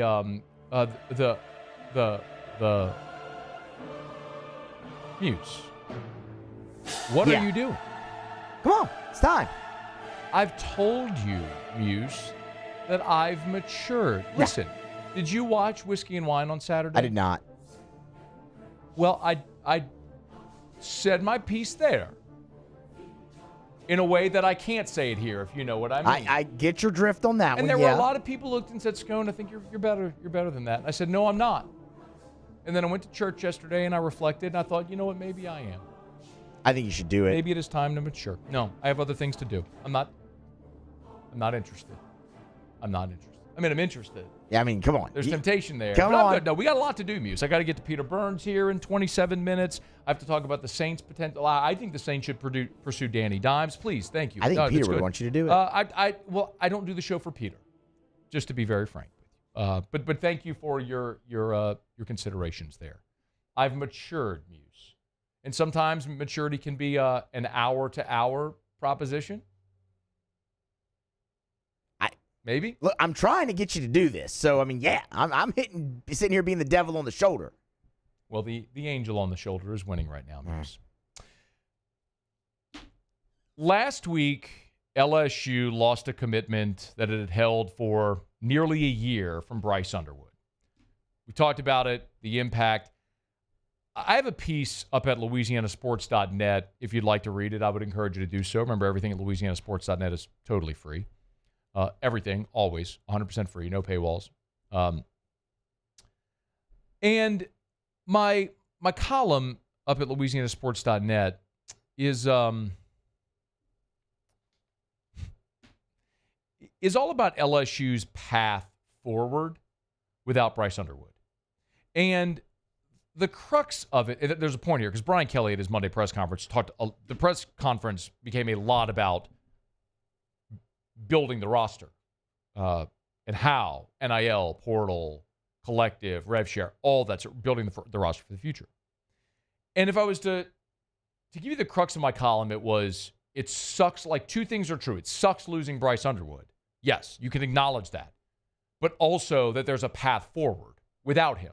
And so what I try to do is lay out the path forward without him. Well, Brian Kelly on Monday, and remember, coaches can't talk about a prospect until they sign. So he can't specifically talk about Bryce Underwood by name, but he was asked if they wanted to take a portal here in the 25 class. Yeah, I think we'll always look at taking a quarterback each year, and we'll most likely take a quarterback again this year. We look at the calendar year a little bit differently than just December. You know, we have a February signing period. We have a transfer portal. So we'll continue to look at that and see how that best fits our roster. But I can tell you this, that the overall roster is much more important than one particular position. As much as we want to take a quarterback at this position, I think what's more important is the overall health of the roster. And so if it ends up being that we do take a quarterback, that's great, but I think our eye is on the strength of the entire roster. Interesting that Brian Kelly went there, because that was effectively the point of my entire column. I pointed out 2016. Lamar Jackson won the Heisman despite 3 losses. He was awesome. They went up against LSU in the Citrus Bowl and scored 9 points. He had 33 rush yards on 26 attempts because Arden Key, Devon Gottschalk, Kendall Beckwith, Duke Riley, Deion Jones, Tre'Davious White, Dante Jackson, Jamal Adams. He was playing an NFL defense. You want to know how you get better? Build your roster to look like that. So how do you do it? I think there is totally a path forward for LSU to win and win in the immediate future. Getting Garrett Nussmeier back is paramount, clearly. You're going to go in the portal and get a quarterback either way, but the question is, are you getting a starter like you did 2 years ago with Jaden Daniels, or are you getting a depth piece? And that only remains to be seen based on what happens with Nussmeier. But you want Nussmeier back. There is no argument to the contrary, none. I'm not even interested in hearing it and entertaining it. There is no argument to the contrary. None. So, how do you build the roster? I asked Brian Kelly on Monday to kind of elaborate a bit on that process, meaning he's coaching a team right now with a game to play. And a week from Wednesday is the early signing period. And then shortly thereafter is going to be the first portal window. And you're trying to manage your NIL budget. And then rev shares coming. There's all these things to consider. So how do you do it right now? Well, it's Austin Thomas, myself, Frank Wilson in particular. The three of us are working on that on a day-to-day basis. We're having meetings with players. So it starts with retention first of players that have to make decisions relative to whether they're going to move on to the NFL or they're going to stay here. The second part of that is the ongoing recruiting process and bringing players into your program through the recruiting process. The third level is the transfer portal and identifying particular positions that you believe that you need to go out and get a mature player that has played snaps at that position at a level that can impact your roster right away. And then the fourth is, who are the guys that are going to stay on this team? And you're evaluating those players that have stayed above the cut. So there's a lot going on as we continue to work on our football team to get W's and to have positive outcomes. So there's a lot going on right now in college football, and it's caused a lot of gray hairs. It's caused some guys to say, I think I'd rather be doing something else. I'm excited about it. I'm excited about what the roster can look like. I'm excited about what kind of football team we can put on the field. And it's going to be a fun couple of months. I don't think it was a dig. I think it was a reality. Like Nick Saban stepping away. Chip Kelly choosing not to be a head coach anymore, going to be a coordinator at Ohio State. There's Dabo, who is not adapted. You want to look at Brian Kelly, compare him to some of his peers? A guy like Dabo Swinney refuses to adapt to the current state. Brian Kelly is embracing it wholly, which I think there's been all these questions about his age and stuff like that. And if he's made for this modern era and evolving, is he coasting? Doesn't sound like it to me anyway. But he mentioned there the 4 parts of building the roster. It was retention, and then recruiting, and then the portal, and then, making sure your current guys, retention, I think he was talking about guys that might leave for the draft, and then what guys on your current roster may stay and develop and who might leave. It's all that. Well, a giant component of all of that is NIL and rev share. It's money.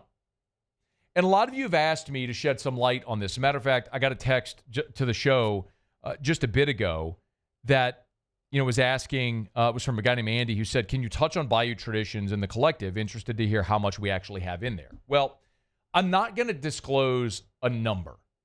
And the reason I'm not going to disclose a number is because everyone has cards to play, and it's very hard to win a hand of poker when your opponent knows what cards you have. So there are no doubt going to be people in programs that have more money than LSU does that can know how much to squeeze. So I'm not going to disclose a number. And I'll, out of respect for my sources of information, I will tell you definitively, I know what LSU spent on this year's roster in 2024.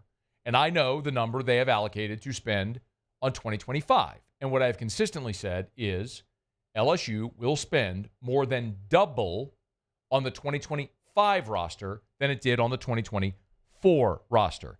And a big part of that is because they were lax in the portal last year. Now, I have told you that. I've told you why. Last year, in that first portal window, in particular at defense, remember they signed guys. They signed C.J. Daniels, Xavier Thomas. They got Gio Paez. They didn't go like whale hunting, but they also had money allocated for guys like Mekhi Wingo and Mason Smith. I told you, I do not mind sharing this number. They had $500,000 allocated each for Mason Smith and for Mekhi Wingo. It looked like they were going to get Bo Davis. When Bo Davis put up that tweet that he was staying at Texas, Mekhi and Mason declared for the draft. A week later, they re-engaged with Bo. By then, it was too late. The portal window had closed. Then they had to get aggressive in the second portal window, and there were really only 2 players. It was Dominic Williams and it was Simeon Barrow, and they missed on both those guys because both guys wanted exorbitant NIL numbers. LSU wasn't willing to go to $1.2 million for Dominic Williams when Will Campbell was making $500K. How do you bring in a guy in your program who's never taken a snap and pay him more than double your 3-year starter at left tackle? There was a lot of culture questions and issues. There was all that. So Brian Kelly was asked Monday why they're going to be very aggressive in this year's portal. Here's what he said. We'll be very aggressive. I think everybody that's followed us knows that we weren't very aggressive in the transfer portal. We put together a defensive line using minimal resources. We've really put ourselves in a position, and I'll use this term loosely, to stay well under the cap so we could be quite aggressive this year, as well as bringing in 16 mid-years. We're going to have 16 mid-years. We think that the program in terms of the culture and the standards are such that we can do that now, where we can bring in 16 freshmen and maybe one of, if not the largest, transfer portal classes as well. So, I'm not telling you they're going to go like they did year one and sign 15, 20 guys out of the portal. They had to do that in Kelly's first year out of necessity. You had to field a team. And they hit on so many of those guys. Jaden, Jark, Bernard Converse, Mekhi Garner, Greg Brooks, Joe Fuchsia. They hit. Last year, they missed. In 2023, they missed. In 2024, you've had some wins and some losses. C.J. Daniels has been really good for you. Xavier Thomas has helped you in the return game, obviously. Gio Paez has been a starter for you at defensive tackle. You've had hits. Jordan Gilbert has started but has struggled at times. You've had hits, you've had misses. But they understand a misfire a year ago was not being aggressive enough in that first portal window. So they're going to do it this year. And they've got the money to spend. And one of the things that should help is, and I've disclosed this number to you, and I don't mind doing it now because Bryce Underwood is no longer committed to LSU. LSU had been bumping up to $1 million, and in that last week it bumped to $1.5 million. Was the $1.5 million per year for Bryce Underwood? It was going to be 4 years, $6 million, $1.5 million per. Well, now for 2025, that $1.5 million that you had earmarked for Bryce Underwood is available. They were, and what I will tell you also is the way that LSU has structured this. And 2 years ago, I shared with you, 2 years ago, I was told by a high-level administrator that LSU was already budgeting for the inevitability of rev share. They knew this was coming, and they've been working on it for 2 years, that rev share was coming. So it's not in any way a surprise. LSU is very much out in front of this with rev share coming.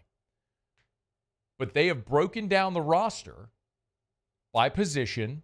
So take that pie, right? Use a round number. Let's say rev share is $20 million. All 20 is not going to football, but a large chunk of it will. But it's football and men's basketball and baseball and women's basketball and all the other sports, okay? So how much of that is going to football, giant chunk of it, and now you have to break down that pie and divvy up that pie among the position groups. What percentage of the pie to quarterbacks? What percentage of the pie to defensive tackle, cornerback, et cetera, you get it. And then in that group, you break it down by player. So when you look at how they're trying to move forward now, you just took a giant piece of pie, like literally the biggest piece of pie, the biggest piece of the pie just became available. So now, if you need more revenue to solidify the 25 class, you can. If you need more to incentivize a current player to stay, you can. If you need more to win a battle in the portal, you can. Listen, there's programs like Michigan and Oregon, clearly, with deep-pocketed billionaire boosters who are willing to to just open their check, blank check, what do you need? You learned that lesson the hard way with Underwood. And there may be other battles like that you're not going to win. I'll tell you one that I'm nervous about in that respect is Jakeem Stewart. Because while Jakeem Stewart has his stated Final Four of LSU, Ohio State, Oregon, and Southern Cal, last week he publicly put out that he'd been reoffered by Michigan, and I was told Michigan is going heavy financially on Jakeem Stewart. And that should worry you, because we just saw what they did to get Bryce Underwood, who was, chained to LSU. And they broke those shackles with a $12 million offer. So they want to do it for Jakeem Stewart. What's to say they wouldn't? Don't know. Same thing potentially for Oregon. Don't know. But LSU is going to be competitive financially for Jakeem Stewart. Same for DJ Pickett. But use those funds to build the remainder of this, to solidify the remainder of the 25 class, and to go ham in the portal to get not just bodies, but top-level, elite-level portal guys to help you win immediately in 2025. That's kind of the approach that LSU's taken right now. And it's a challenge, but it's one Brian Kelly clearly is willing to tackle, because he's not someone like Dabo who continues to use his efforts to push against it. Not like Nick, who said, you know what? Tap out, I'm gone. He's embracing it. And that should be an exciting thing. Now it's all about Austin Thomas allocating the resources LSU has appropriately, like a general manager should, to make sure your roster is built to compete with the best teams in college football. And that's an all-encompassing effort. It's one LSU's tackling head-on, and Brian Kelly talked about pretty openly on Monday. All right, it's after further review. Let me knock out a quick break. We'll come back. Speaking of GMs, should the Saints pursue Danny Dimes? I got some thoughts on that. Peter Burns in about a dozen minutes. It's AFR. After further review. Brought to you by the Watermark Hotel, the Renaissance Hotel, two amazing hotel properties, Watermark Downtown, Renaissance Southtown. The Watermark Hotel, Baton Rouge's premier hotel property. The Watermark, voted by you the best hotel in the Best of 225 awards. Have you been yet? If you've not been to the Watermark Hotel, what are you waiting on? You might say, Matt, why would I just walk into a hotel? Because it's so much more than a hotel. The Gregory is a classic fine dining experience.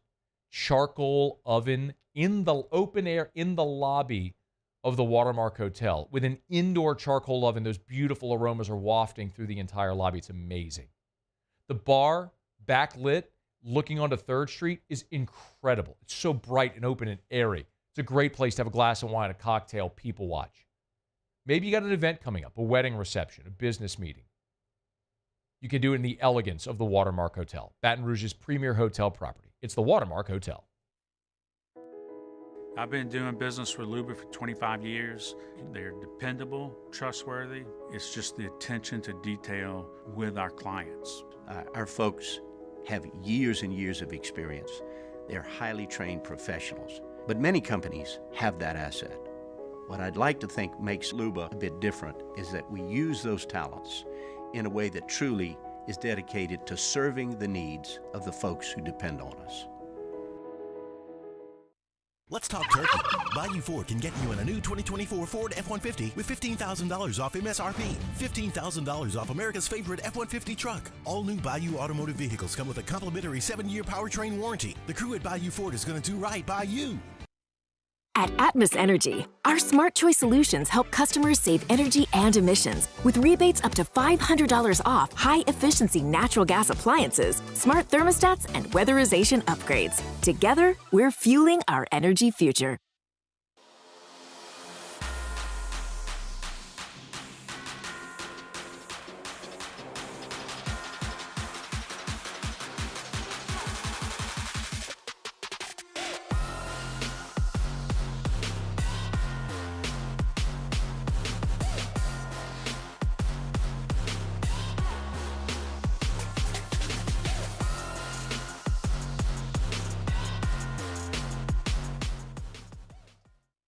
Hey, it's Matt Moscona. For years, you've heard me tell you about Insurance Network of Louisiana, helping you find better coverage for less money. But it's not just for your home and auto. They also offer commercial property. So, retail stores, professional offices like doctors, dentists, attorneys, clothing boutiques. Insurance Network of Louisiana can find you better coverage for less money. They service the entire state of Louisiana, and they're local. So call today at 293-0450 or lainsurance.net. Jerry and Benny Payne began Central Plumbing Company out of their driveway in Tanglewood Subdivision. 50 years later and 4 generations down the road, we continue to serve Baton Rouge and the surrounding areas for all of their plumbing needs. Residential, commercial, industrial, or hospitality, Central Plumbing is here 24/7, 365. We want to thank our customers, family, and friends for 50 years of success. And looking forward to 50 more. Breck teamed up to reimagine your parks, and you imagined big.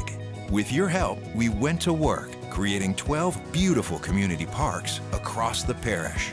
A family-sized water park, miles and miles of trails, and parks just for your dogs. There are more places to splash, to explore, to run wild, and even soar. You imagined we... After further review, presented by Relief Windows. Windows, doors, siding, and oh yeah, they also do interior shutters.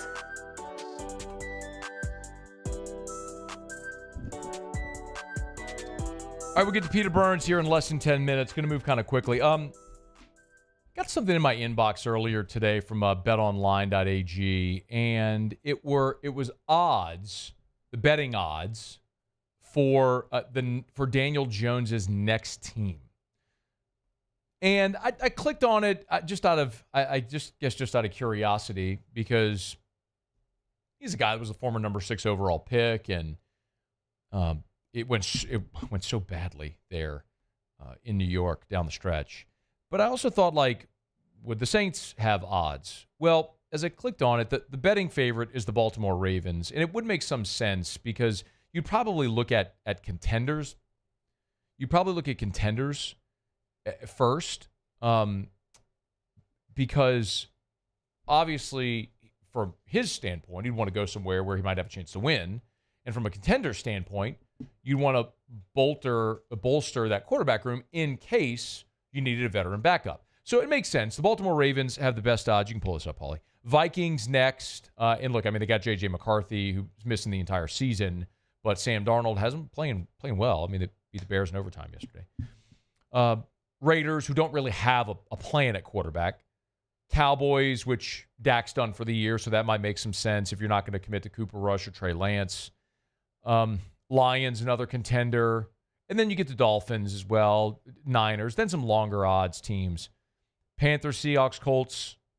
And then at 25-1, there's a group of teams that includes the Patriots, the Jets, the Titans, and the Saints. And so I just thought about it, like, what would that look like? And I'm certain for Daniel Jones, he wants to be a starter again in the NFL. And that's great. Good for him. Pursue an opportunity, maybe new beginnings. You could find the spot. I mean, Jones is a guy, after all, that won a playoff game. I mean, in New York a couple of years ago, they beat the 13-4 Minnesota Vikings. So he has quarterbacked the team not only to the playoffs, but to a playoff win. So, I mean, it's not all terrible. Now, he's played in 70 games with 69 starts, and his record is 24-44-1. Again, not good. Went to a bad situation, won 3 games in his first year, then 5, then 4, then boom, there was the 9-6-1 year where they made the playoffs and won a playoff game. Anyway, and they gave him a giant contract, which was clearly mistimed. That's on the Giants. I don't really care. What I look at it from the standpoint is a quality backup. And if you gave me the option of a rookie cutting their teeth, finding their way, or a veteran backup, I would take the veteran backup 9 times out of 10. The one exception would be if your team stinks and you're trying to build and develop your rookie for the future.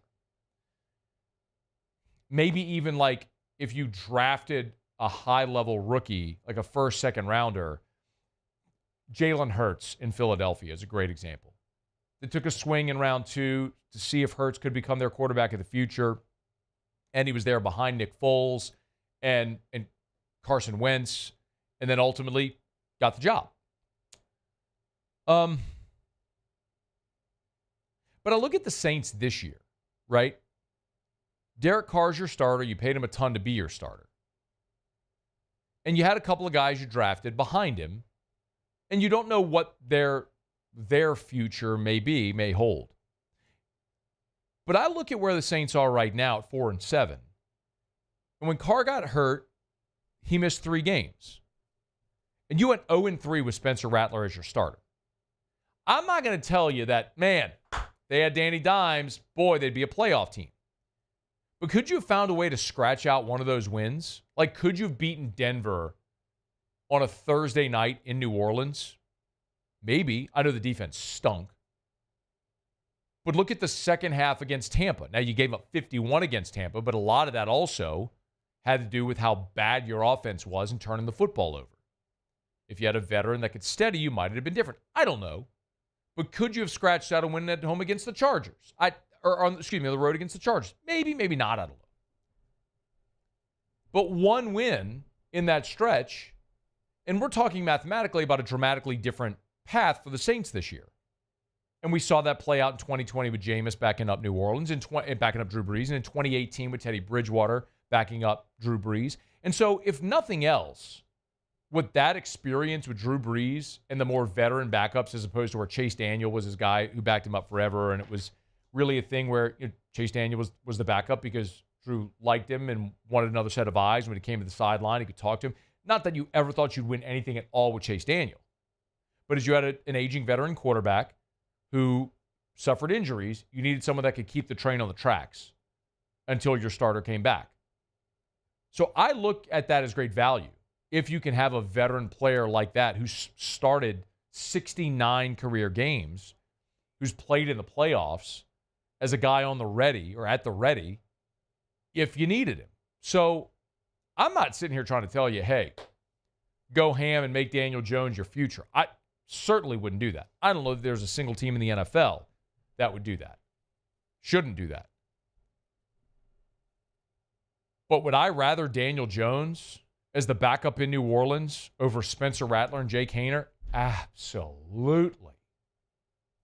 No question. I might prefer Daniel Jones as the starter over Derek Carr. I'm not committing to that pot committed right now. But at least with Daniel Jones, you're talking about a guy that's 27 years old, as opposed to Carr, who's 33, who's been a starter for 11 years, and we know what he is, a mid-tier quarterback. I'm not saying Jones will ever be more than that, but could he find a resurgence somewhere else? Maybe. Maybe not. But a viable backup option? He's better than what you got. And if you're a GM worth your salt, you should take a look at every spot on your roster all the time, continuously. It's an ever-evolving, a daily evolving process to see if there is someone available who's better than who you have right now. And today, Daniel Jones as a backup is a better option than Spencer Rattler and Jake Haener. And if you're not going to commit to either of those guys long-term, I'm not saying you have to, then yeah, I think Daniel Jones is a better option. Now, if you sign one of those guys to your practice squad, there's a really good chance someone could sign them off your practice squad to their active roster, and you'd lose them, like you did with Ian Book a few years ago. And so you'd lose your draft capital and everything you have invested in those young players. But if you don't feel like those young players are your future anyway, then what are you doing at that position? You got to get better. And I'm not saying go break the bank for them. But, and I don't even know that having an experienced backup really matters this year, because I don't think the Saints are going on some amazing run of the playoffs anyway. But for 2025, whatever direction you're going, that could make a lot of sense as a veteran, viable backup quarterback. We've seen former high-level starters become great backups. Marcus Mariota did it after being the second overall pick. Jameis did it. I mean, it's kind of the way of it. And he could be an option in that respect. And if I'm the Saints, I'm certainly looking at it because he's a better option you got right now behind Derek Carr. All right, it's after further review. All right, let me go quickly here. We're already late. We should already have Peter on the show. Quick break. Peter Burns next. After further review.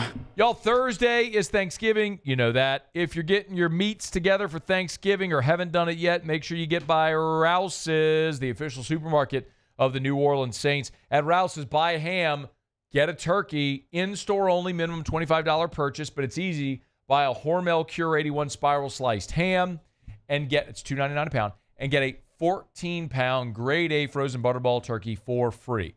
Buy a ham, get a turkey at Rouse's. You can get all the deets at rouses.com, rouses.com, or on the Rouse's app. Download the Rouse's app. I always tell you about the Rouse's app. Saves you time and money. You want to go to the Rouse's app, pick out your items. Your personal shopper will pick them out for you. Pull up into one of the designated spaces. They bring them out to your car. It makes it super easy to get all your shopping done. It's at Rouse's. Remember, buy a ham, get a turkey. They got all your sides as well for Thanksgiving dinner, all your adult beverages, that table wine, whatever you need. It's Rouse's. At Rouse's, this feels like home. Gulf Coast Bank and Trust is giving our customers the power to bank anywhere, anytime during this challenging event. And we're right there with you. Our mobile banking app is a smart way to manage your money and time. Gulf Coast Bank and Trust, the bank that cares about you.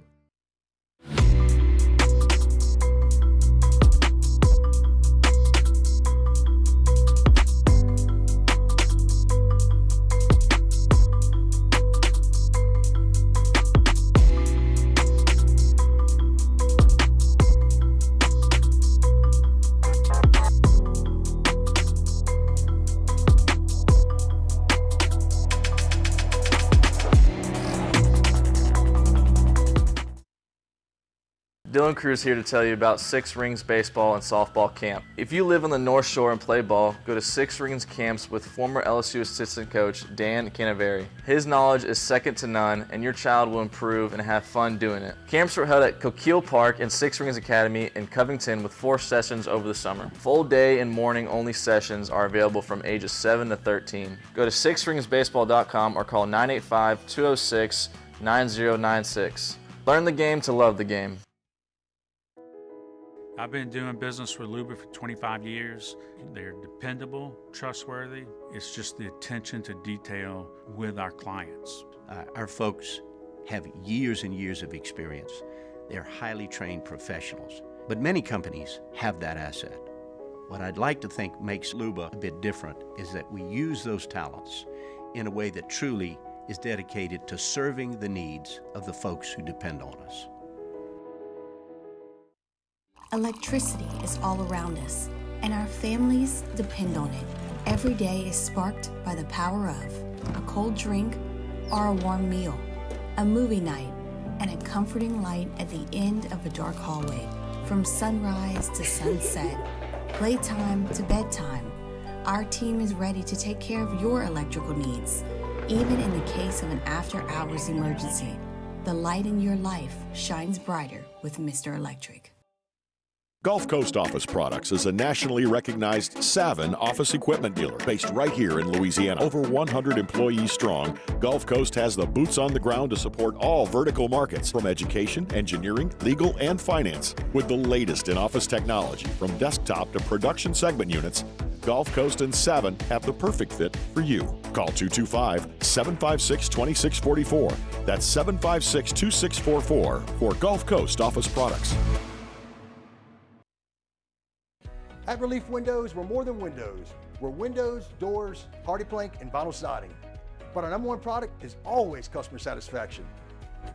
After further review, presented by Relief Windows. Windows, doors, siding, and oh yeah, they also do interior shutters. This week in the SEC with Peter Burns. Unsportsmanlike conduct. Let's separate the contenders from the pretenders. Number 11 of the defense, throwing the LSU player's shoe 20 yards down the field. With Peter Burns of the SEC Network, presented by Blue Delta Jeans. Yep, there was a lot of separating going on Saturday. Peter Burns with us at Peter Burns ESPN. How are you, dude? I don't know if I'm good or bad. I mean, honestly, I gotta listen to Doring next to me in studio. Like, I mean, Doring tweets once a month, and he's put out like 65 tweets in the last 8 days. Now that the Gators have caught fire, so it's been interesting. Yeah, no, this is easy, PB. That's just when you point and laugh and you say, "Oh, how the mighty have fallen." When beating a 500 LSU team, and who else did they beat this? Oh, Ole Miss and Lane Kiffin, who chokes all the time. Like, congratulations, you reached bowl eligibility. Oh, wow, the mighty Gators fired up. Enjoy the Birmingham Bowl, dork. That's what I'd tell him. But I probably wouldn't call him a dork to his face because he's kind of shredded. He might beat my ass. Yeah, I mean, he'd beat your ass, not mine. But whatever. I mean, listen. I mean, it is a little pot calling kettle black. I mean, I gotta be honest with you. I'm sitting there looking at it, going 7-0 Vandy, and I'm like, oh Lord. And the fact of this is where LSU football is at. It's a little interesting right now. I'm not gonna lie. No, but PB, if when LSU beat Vandy, you were firing off 60 tweets celebrating. Then it would be what Doring's doing. Like, we're all very, very, I think, realistic and accepting right now where LSU is, what they are, what they aspire to be, and we hope they can get back to, but are certainly not right now. That's the question with Billy, and we had Napier on today, and I thought it was kind of interesting. And you know, he was, he made a promise to Doring 2 years ago and took the job over. He's like, Burns is, I'm not going to let you have to dress up anymore. Burns is going to have to dress up. Well, finally, that ultimately ended up happening. But I just, it is kind of an interesting thing about having some type of patience. We live in such a microwavable society. We want these things to happen immediately. And I started thinking about what teams right now, Moscona, have a good feeling around their program, like truly in their gut right now. They're like, you know what, things have turned. Like we're in a good spot right now. How many programs right now in the SEC feel that way? Texas. I put Florida compared to where they were. Yeah, you would be better to answer like the pulse and the heartbeat of every team in the league, but I'd look at the teams at the top. Texas, I think Georgia probably still feels good where they are. Bama certainly not. Tennessee probably feels really good about where they are, but maybe a handful. Yeah, I mean maybe 4. I mean you could add Auburn in there compared. I mean obviously part of the allure of Auburn and Florida feeling good about where they are right now is that they were so far underneath the basement before. Yeah. They're like, oh, okay, there's oxygen up here. Vandy. They're finally getting back to a normal place. But I mean there's just not a lot, and I think that's kind of the NFLization of college football right now, is that every single weekend, who the hell knows? Like, and that's why everybody that's sitting nice and firm right now, or nice and comfy, who the hell knows what goes on this upcoming weekend? Because I'm still not sold that a 3-loss SEC school doesn't find its way in. Okay, that's interesting. Look, the most obvious thing, Pete, would be if A&M beats Florida, goes to the SEC championship game, wins, then they're in automatically as a 3-loss conference A&M champion. beating Texas, right? You're A&M talking about as an at-large? Yeah, I'm talking about it at large. I mean, listen. Notre Dame has already slipped up once. We've seen that, and the big issue right now is not necessarily Notre Dame, but it's the idea that the ACC might potentially get 2 teams in rather than 1. Okay, so let's say Syracuse beats Miami, which Miami has been unbelievably impressive. And then ultimately South Carolina beats Clemson, and then it's SMU just wins out, and the loser of the ACC championship has 2 or 3 losses. Well, they're definitely out. It's only a 1-bid league. And then the question is, would you have Alabama in there? Would you have Ole Miss, or would you have South Carolina? I'd argue Ole Miss. Believe it or not. I'd argue none. I mean, everybody, it's like the scene in Jurassic Park where the scientist comes out there and he goes, we always wondering if we could, we never thought if we should, right? Like whether or not that they could recreate the dinosaurs. It's like, well, we always thought, man, can we do a 12-team playoff? Oh, by the way, you have to find 12 teams that are worthy of the playoff. And who else are you going to put in? You're going to put in another random Big 12 team. You're going to throw in a 3-loss ACC squad that lost in their ACC championship? Or do you think an Alabama and Ole Miss or South Carolina could actually compete? Oh, see, I don't know that it's necessarily could they compete, because the answer is of course they could. My opinion is that I think Ole Miss is the 3rd best team in the league. That was my opinion before the season. It's still my opinion today. But you also have to earn it, Pete. It's why we play games. And when you go lose games, then you're out. So who else has earned it? I mean, that's the question that the committee is going to have regarding, all right, what other teams are truly going to say, you know what, with the strength of schedule and SEC team plays, who else had wins?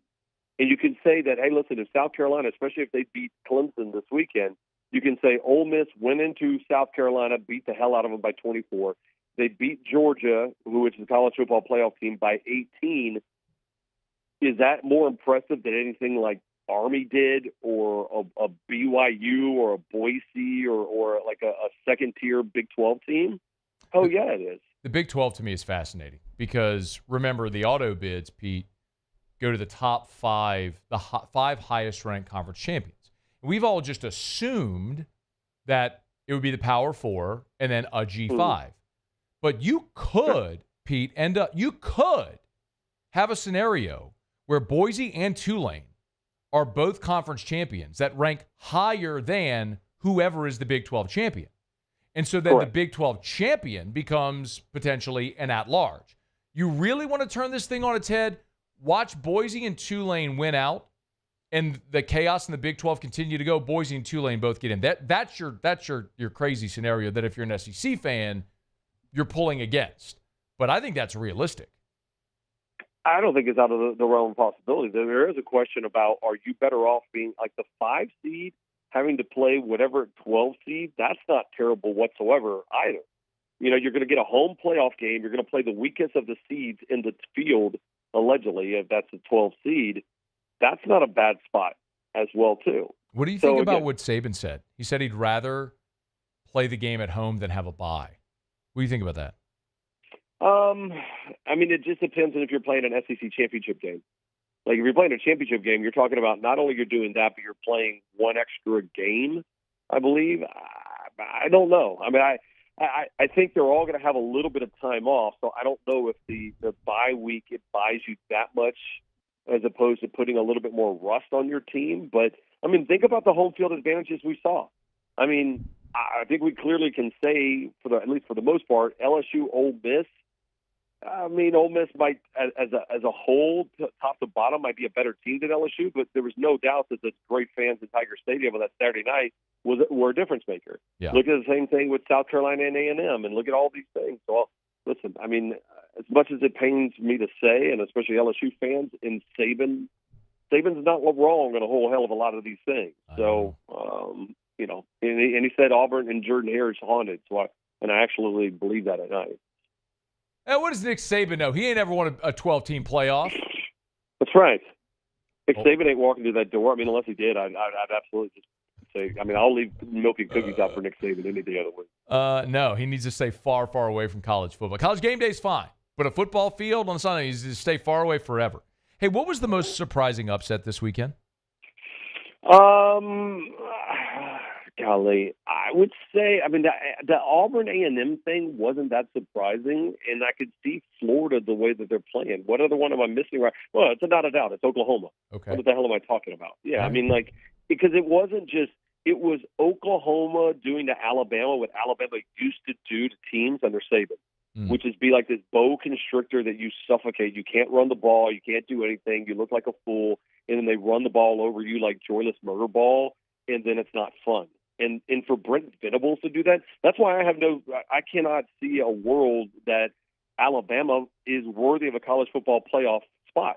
I mean, Ole Miss has 3 losses, but at least they were competitive in every single one of their games. That was belt to ass for the entire game. Yeah, Moscona, like that game was never even close. They have 2 horrible losses. I mean, the loss at Vanderbilt. I mean, they give up 40 to Vanderbilt. They have 2 losses to 500 football teams. Bad losses. Right. Like, no, there is no path for Alabama back in.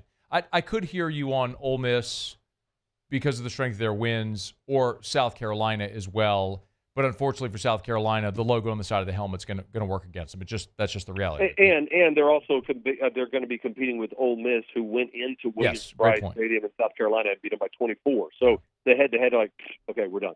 At Peter Burns ESPN, where you can find him on Twitter, X, brought to you by Blue Delta Jeans, BlueDeltaJeans.com. Okay, which game this weekend are you most excited, intrigued? You could only watch, say it this way, you could only watch one. Which one? I mean, come on, it's the one in Kyle Field. I mean, again, and I like that's what I was so A&M pulled such an A&M thing, and the fact that they lost that game. How good is and that? Just killed all the mojo. I mean, it's not. It's a little different than when LSU lost to A&M before the SEC championship game in Kelly's first year, and you're like, womp, womp, womp. But, I mean, because A&M can still get into the college football playoff if they win next two games. But, man, what an absolute, like, stumble over yourself in that thing. Muse keeps trying to get me to do Bama's burning. I keep saying I've matured, Pete. I've matured. Why? I don't want to be a part of any world in which you mature. Like, give me Bama's burning. Now, come on, you can't do a bit and not commit to the bit. Well, hey, let's go. Pete, I just feel like I've spoken my piece, I've made my point, and it's time to extend the olive branch to my brethren in the Yellowhammer State. That's all. He's prodding, and I'm trying to be the bigger man here today. Now, here's the bigger question: and this is when the dynasty is officially over. Who's going to be the first team to beat Alabama and not storm the field? Oh, that's a good point. Oh, I love that so much. Like that to me is when you're like, well, this is no longer cool. Like, we're good. Like, yeah. I mean, like that's the ultimate pimp job, is when you're at home, you beat Alabama, and it's not like the big thing. You're like, well, yeah, they took the L, go home. It's just Bama. That's all it is. Yeah. The team that used to be good. They open up at Florida State next year, by the way, in Doak Campbell. So, I mean, Florida will probably lose by 70. But if that's the case, too, they absolutely would do that. All 25,000 of their fans. Wonder if Danny Cannell would be in attendance.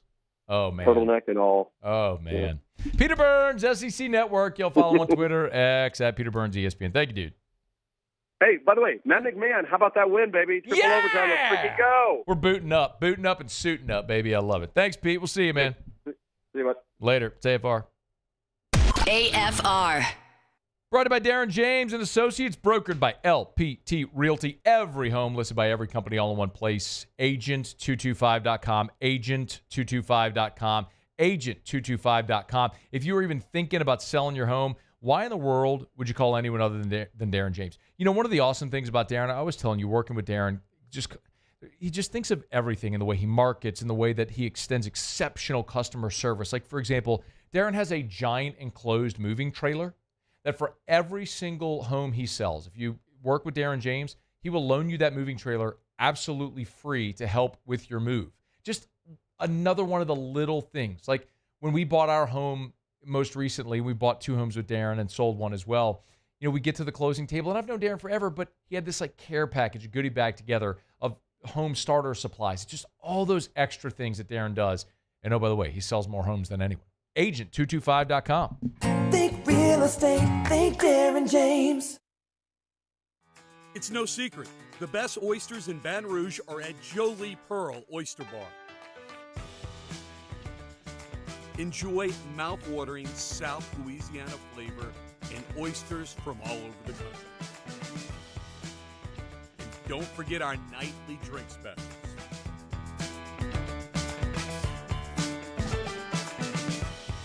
Jolie Pearl Oyster Bar, located in downtown Baton Rouge. There it is, the extra mile, on the border of expected and extraordinary, for those willing to go further, like vans customized for work or play, with safety and tech to keep you connected, supported by a 5-star sales, service, and finance team, and backed by the 1-star you know. So go the extra mile. It's never crowded, because so few have what it takes to go there. Mercedes-Benz Vans.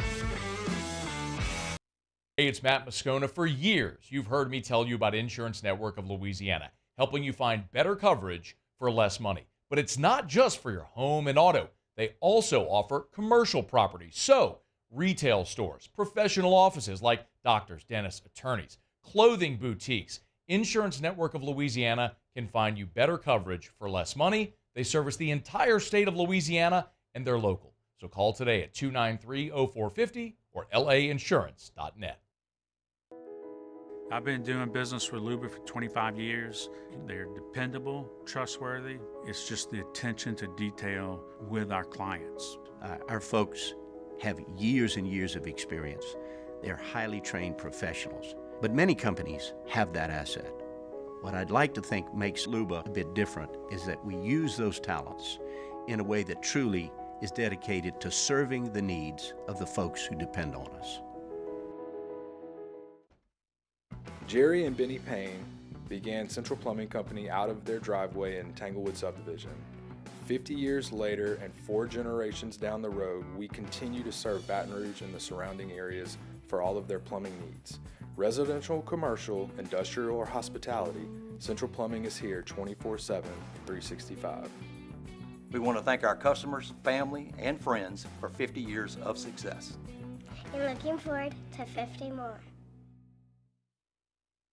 Breck teamed up to reimagine your parks, and you imagined big.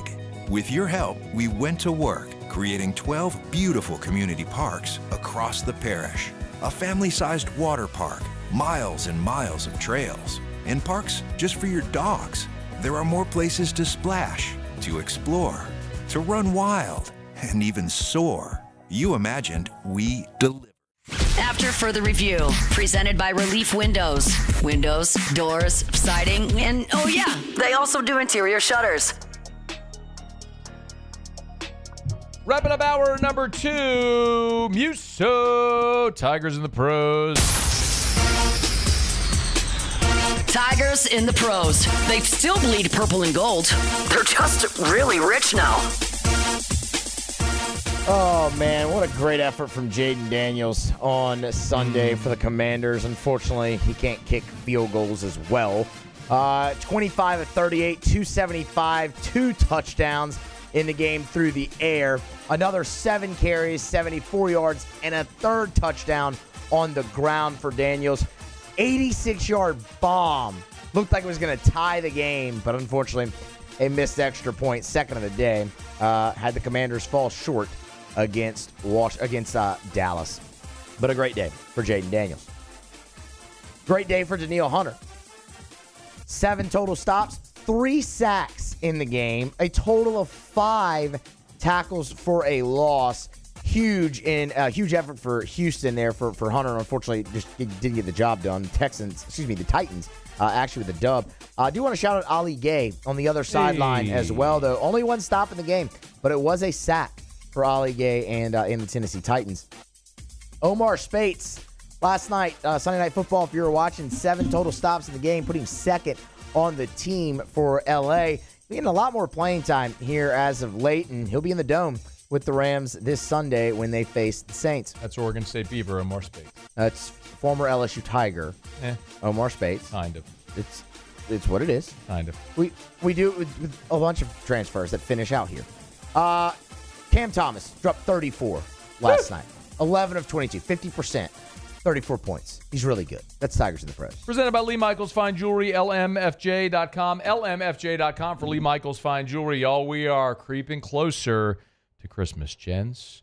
If you're getting full of Yuletide love and thinking of dropping down on bended knee and popping the question like Matthew Gerard Musso here, make sure you go to Lee Michaels Fine Jewelry. Thrill her with a gift in the red box from Lee Michaels Fine Jewelry. Don't have what you want? They'll find it. They can't find it? They'll make it. They accept returns as well because they want her to be thrilled. Experience the Lee Michaels experience at Lee Michaels Fine Jewelry. 9 locations in all, and online at lmfj.com, lmfj.com. All right, y'all, it's after further review. We'll get to our college football takeaways. Brian Kelly met with reporters earlier today. We've already covered a lot of ground, but he did start to turn the page a little to Oklahoma, which we'll talk about as we come up. We'll get you started with national headlines coming up right after SportsCenter. It's AFR. AFR. Hey, if you're in the market for a new vehicle or might be, I've told you for 15 years, just put Volkswagen on your list.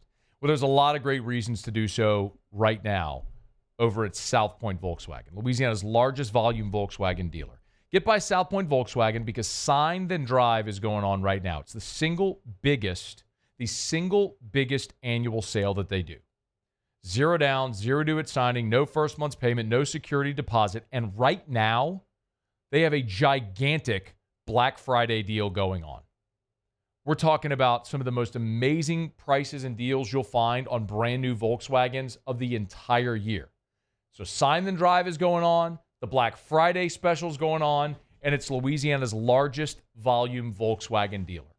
So shop them online and then go test drive one today at South Point Volkswagen. Airline just north of Highland or online at southpointvw.com. South Point Volkswagen, what's your direction? Bayou Chrysler Dodge Jeep Ram can get you in a new 2025 Ram 1500 truck with $15,000 off MSRP. $15,000 off the newly designed Ram 1500 truck. All new Bayou Automotive vehicles come with a complimentary 7-year powertrain warranty. The crew at Bayou Automotive is going to do right by you. The Windsor Senior Living Community in Mandeville, Louisiana is a beautiful, vibrant apartment community geared towards seniors. They are nestled right in the heart of Mandeville, where seniors live a more carefree lifestyle in spacious apartments with the peace of mind that comes from having a little extra help. Call the Windsor at 985-624-8040 to schedule a lunch and tour. Come see how the Windsor can be your passport to peace of mind.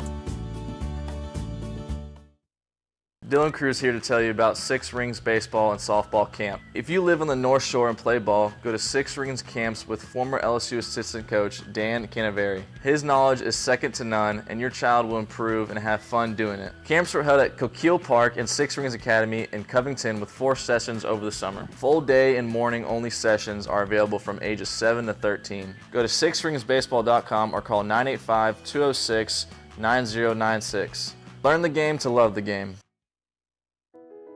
I've been doing business with Luba for 25 years. They're dependable, trustworthy. It's just the attention to detail with our clients. Our folks have years and years of experience. They're highly trained professionals, but many companies have that asset.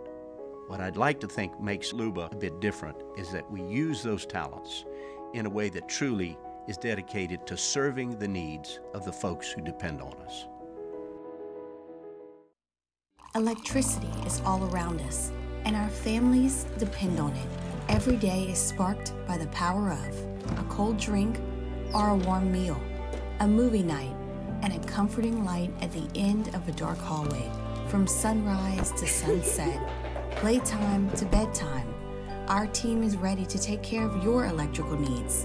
Even in the case of an after-hours emergency, the light in your life shines brighter with Mr. Electric.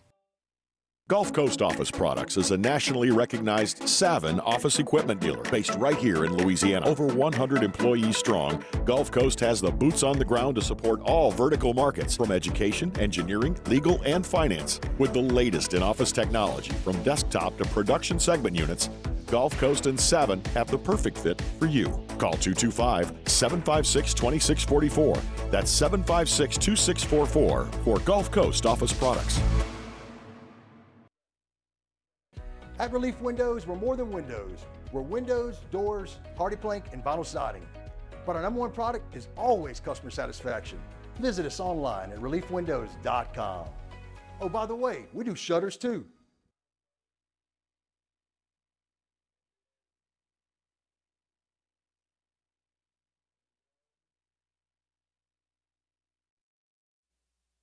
This is SportsCenter. I'm Christine Lisi. At his Monday press conference, Giants coach Brian Daboll said he did not believe there was a lack of effort from his team in the loss to the Buccaneers, even though some players, rookie receiver Malik Neighbors among them, described their play as soft. Daboll added he wished that frustration stayed in-house, but does understand they'll work hard to get things fixed. Ownership recently said both the coach and GM likely return next season. That would be a mistake, says Unsportsmanlike co-host Chris Canty. John Mara, he's got to be out of his mind if he keeps Brian Daboll and Joe Shane, because the team has clearly quit on both the head coach and the general manager. They're all the way out. Former Giants quarterback Daniel Jones has officially cleared waivers and is now an unrestricted free agent. Sources have told ESPN Jones prefers to sign with a playoff contender. NBA Celtics center Kristaps Porzingis set to return from foot surgery and make his season debut tonight against the Clippers. Alyssa Nair, one of the greatest goalkeepers in U.S. women's national team history, has officially announced her retirement from international soccer at the age of 36. ESPN Radio is presented by Progressive Insurance. Progressive offers a great price and round-the-clock protection when bundling home and auto. It's one of those rare times where you could save money and get something great. Bundle today at Progressive.com. Matt Moscona. I'm very important. After further review. Say one more time. After further review with Matt Moscona. And here we go. Live from the Mercedes-Benz of Baton Rouge studio. Let's ride!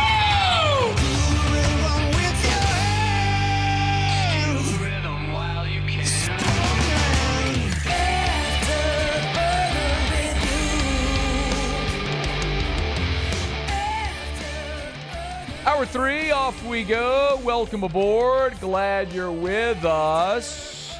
AFR, presented by Relief Windows. I'm Matt. This is Shaq O'Neal, and I hate Matt. Paul O'Neal. You're chanting Paul O'Neal's name. Muso. And a Mr. Toby Tomplay.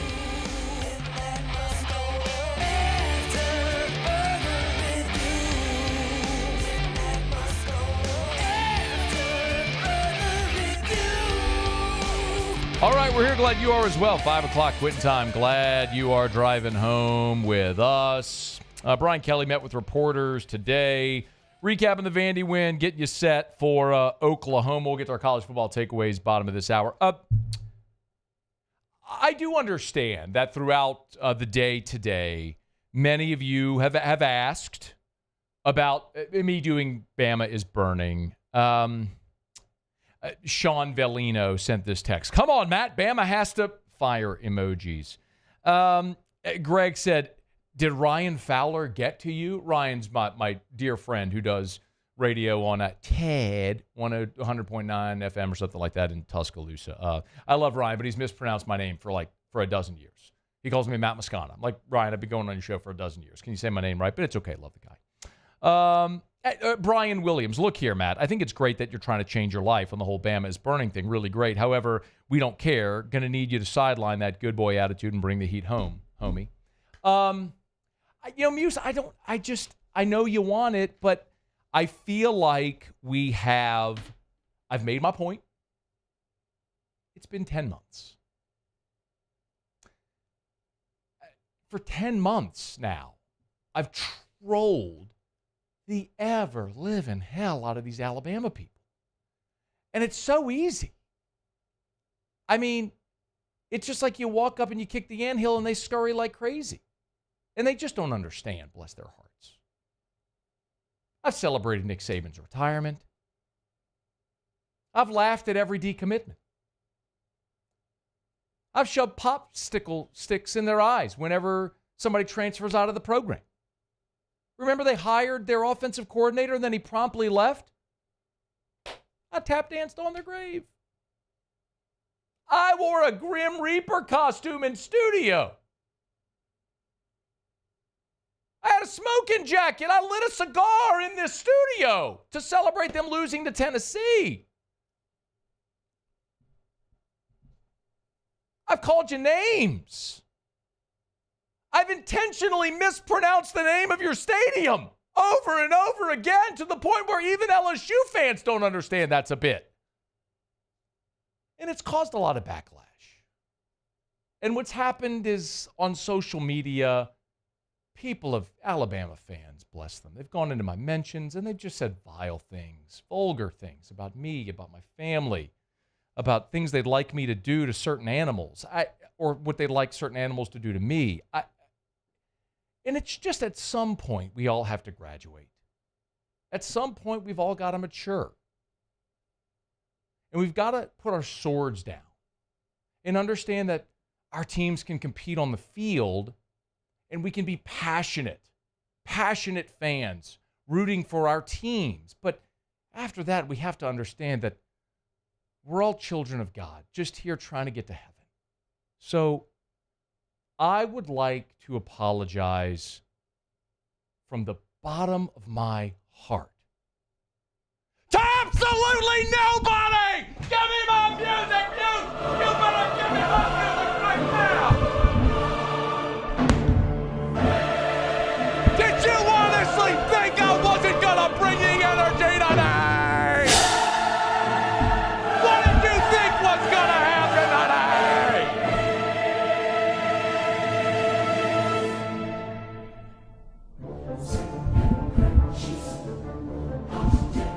How many times do I have to tell you?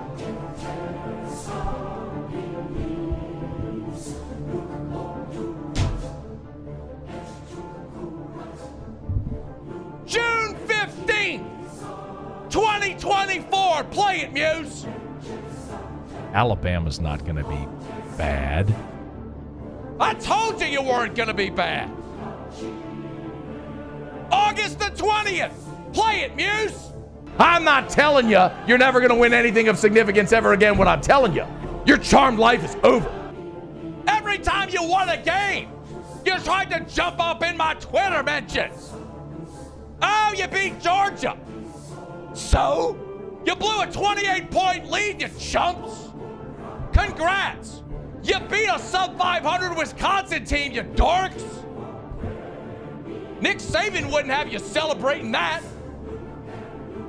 And with every LSU loss,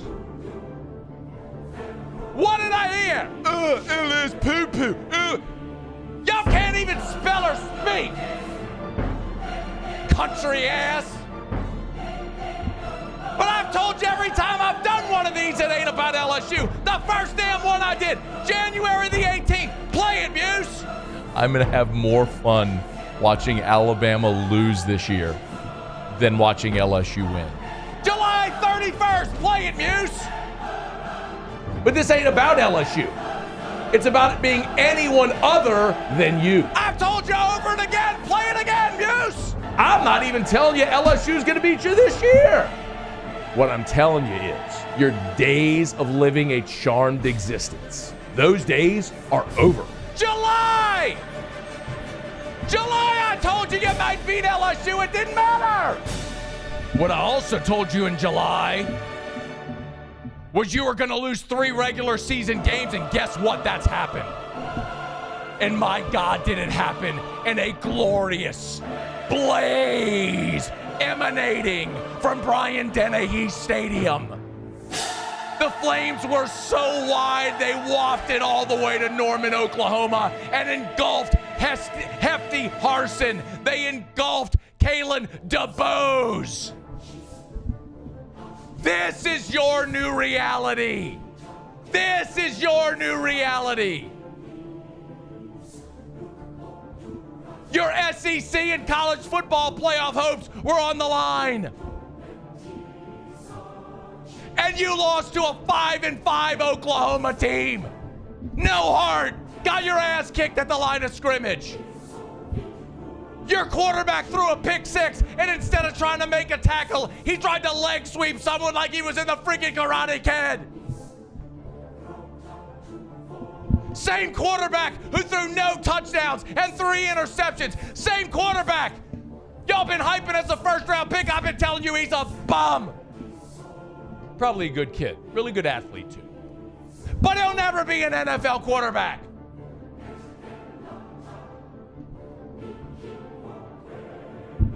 Oklahoma's quarterback threw for 68 yards and beat you by 3 touchdowns. Welcome to your new reality. Oklahoma had run for 147 yards in an SEC game. It went for over 200 in the first half against your sorry ass defense. Jalen Milroe had 2 completions in the first half. SEC title, college football playoffs, everything on the line. 2 completions in a half.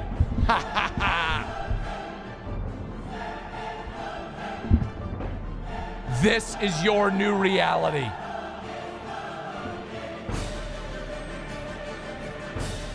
In 17 years, when Nick Saban was a 2-touchdown favorite or more, Alabama lost 3 times in 139 games. Kalen DeBoer's done it twice in 8 games.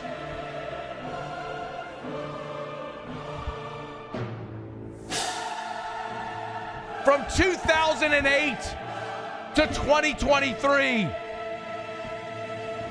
Nick Saban lost to an unranked team 1 time.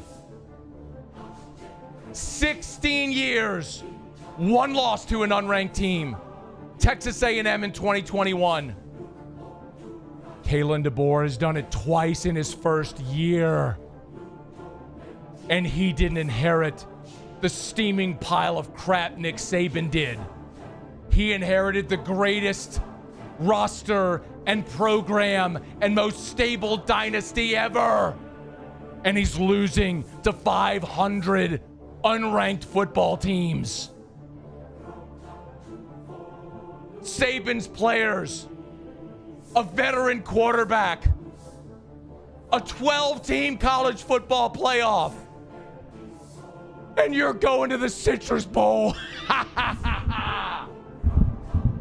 Or maybe the ReliaQuest Bowl if Ole Miss lands in Orlando. Or maybe the Gator Bowl. One thing's for certain. Kalen DeBose, Hefty Harson, you're not sniffing the college football playoff. You're exactly where I said you are going to be. A 3-loss team for the first time since 2010. On the outside of the college football playoff. The 4th consecutive year now, you will have not won a national title, and next year will be 5. And do we really want to count the fake COVID year championship? If you do, go ahead. You count plenty of other titles that don't really exist. Hang your banner from the season where you played a limited schedule with no fans in the stands. Because that's the closest thing you're going to get to a title for a long time. Welcome to your new reality. The reality everyone else knows. We swim in this water all the time. It's pretty damn comfortable. How long will it take you to adjust? I'll say it again. I'm not saying you're going to be bad. I'm not saying you're going 500. I'm not saying you're never going to win anything ever again. I'm just saying your days your charmed existence. The life for 17 years you all have lived, reveled in, and shoved everyone else's nose in is over. And every chance I get to smash your face into a giant pile of dog poop and make you inhale and lick that cat poop like Ron Burgundy, I'm gonna do it. And I'm gonna do it blissfully. Oh, and when LSU loses a game, y'all flood my Twitter mentions, unaware that I don't give a single rat's ass. But every time you lose, every time you melt, every time you scurry, I'm gonna be right there to remind you, this is your new reality. Welcome to hell!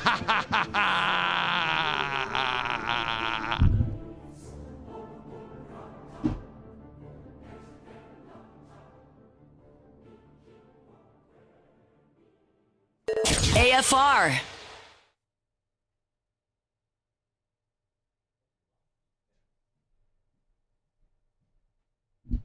I gotta do live read now. River City's 1 hour air. Hey, you know what?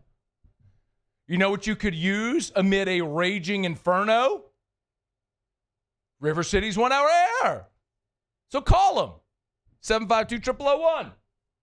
752-0001. 752-0. Now I really do need my phone, bro. That was aggressive. I lost my voice. It's gone. Muse, you got to finish the show. I was worried that was going to happen to you. You got to finish the show, Muse. Call River City's 1 hour air. 752-0001, where they're always on time or you don't pay a dime. Bobby was at my house on Friday. Did my heater safety check. Get yours. Oh, man. It's going to be a tough finish of the show. There it is, the extra mile. On the border of expected and extraordinary for those willing to go further. Like vans customized for work or play. With safety and tech to keep you connected. Supported by a 5-star sales, service, and finance team. And backed by the 1-star you know. So go the extra mile. It's never crowded because so few have what it takes to go there. Mercedes-Benz Vans.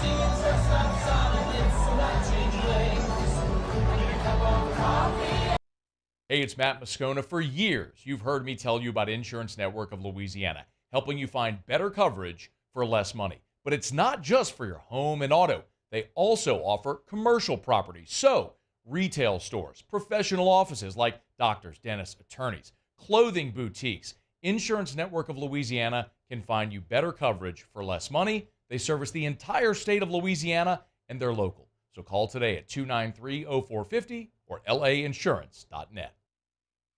Jerry and Benny Payne began Central Plumbing Company out of their driveway in Tanglewood Subdivision. 50 years later and 4 generations down the road, we continue to serve Baton Rouge and the surrounding areas for all of their plumbing needs. Residential, commercial, industrial, or hospitality, Central Plumbing is here 24/7, 365. We want to thank our customers, family, and friends for 50 years of success.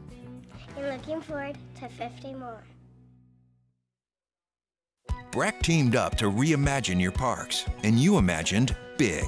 With your help, we went to work, creating 12 beautiful community parks across the parish. A family-sized water park, miles and miles of trails, and parks just for your dogs. There are more places to splash, to explore, to run wild, and even soar. You imagined, we delivered. Gold. Breck, your #1 park system in the nation. Dylan Cruz here to tell you about Six Rings Baseball and Softball Camp. If you live on the North Shore and play ball, go to Six Rings Camps with former LSU assistant coach Dan Canaveri. His knowledge is second to none, and your child will improve and have fun doing it. Camps were held at Coquille Park and Six Rings Academy in Covington with 4 sessions over the summer. Full day and morning only sessions are available from ages 7 to 13. Go to sixringsbaseball.com or call 985. After further review, presented by Relief Windows. Windows, doors, siding, and oh yeah, they also do interior shutters. You're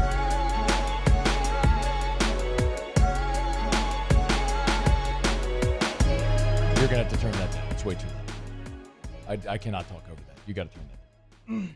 Man, I was getting there. We were fading it.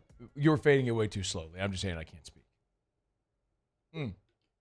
Does anybody have like a lozenge? Paul, you're sick all the time. Do you have a cough drop or something? A lozenge? You do? Oh, yeah, one of your... Paul's got one in his pocket. Of course he does. Ricola. Ricola. Hey, it worked. My voice worked a little bit. Let's see how good Ricola works. Paulie, is this your favorite flavor? What the hell is that? Oh, berry medley. I was like, what's mélange de blech? Mélange de blech. What are you saying? What? Well, it's French. Mélange de B-A-I-E-S. Blech. Okay, yeah, sounds right to me. I don't really speak French, so. Paulie, do you keep these because you sneeze all the time and cough all the time? No, I just have a little cold going on here. Oh. I bet it's the vid. Yeah, for sure. It is. Paulie's had the vid for like 4 years now. Yeah. Paulie had the vid before the vid was the thing.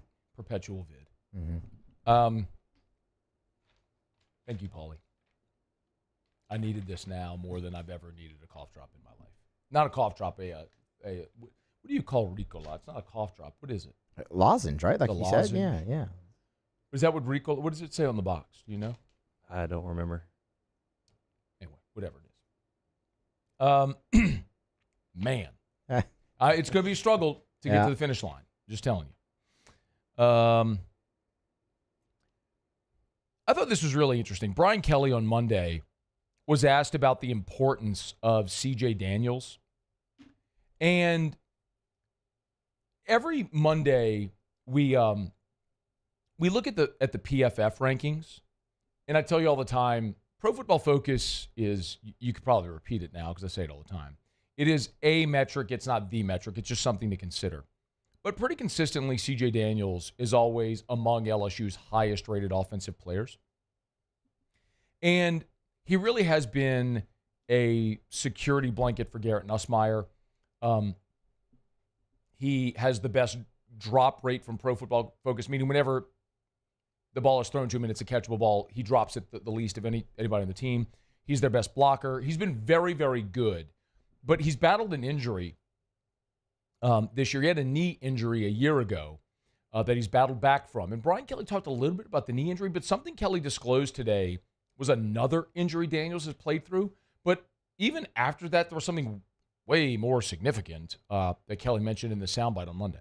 First of all, he's a great leader, and he's been a glue guy for us in terms of consistency every single day, playing through a more significant injury than maybe people realize. He's had a pre-existing condition, heel injury, that is almost a dislocation that I don't know how he does it. He practices and we're careful with his practice during the week to get him to Saturdays. And then on Saturdays, he's just so consistent. He's down the field blocking. He's one of our best, if not our best blocker. He's precise in his route running. He's got strong hands at the point of attack. And we're just excited about having him with us. And all indications are that he's going to be back next year. Oh, that was the thing I wasn't expecting.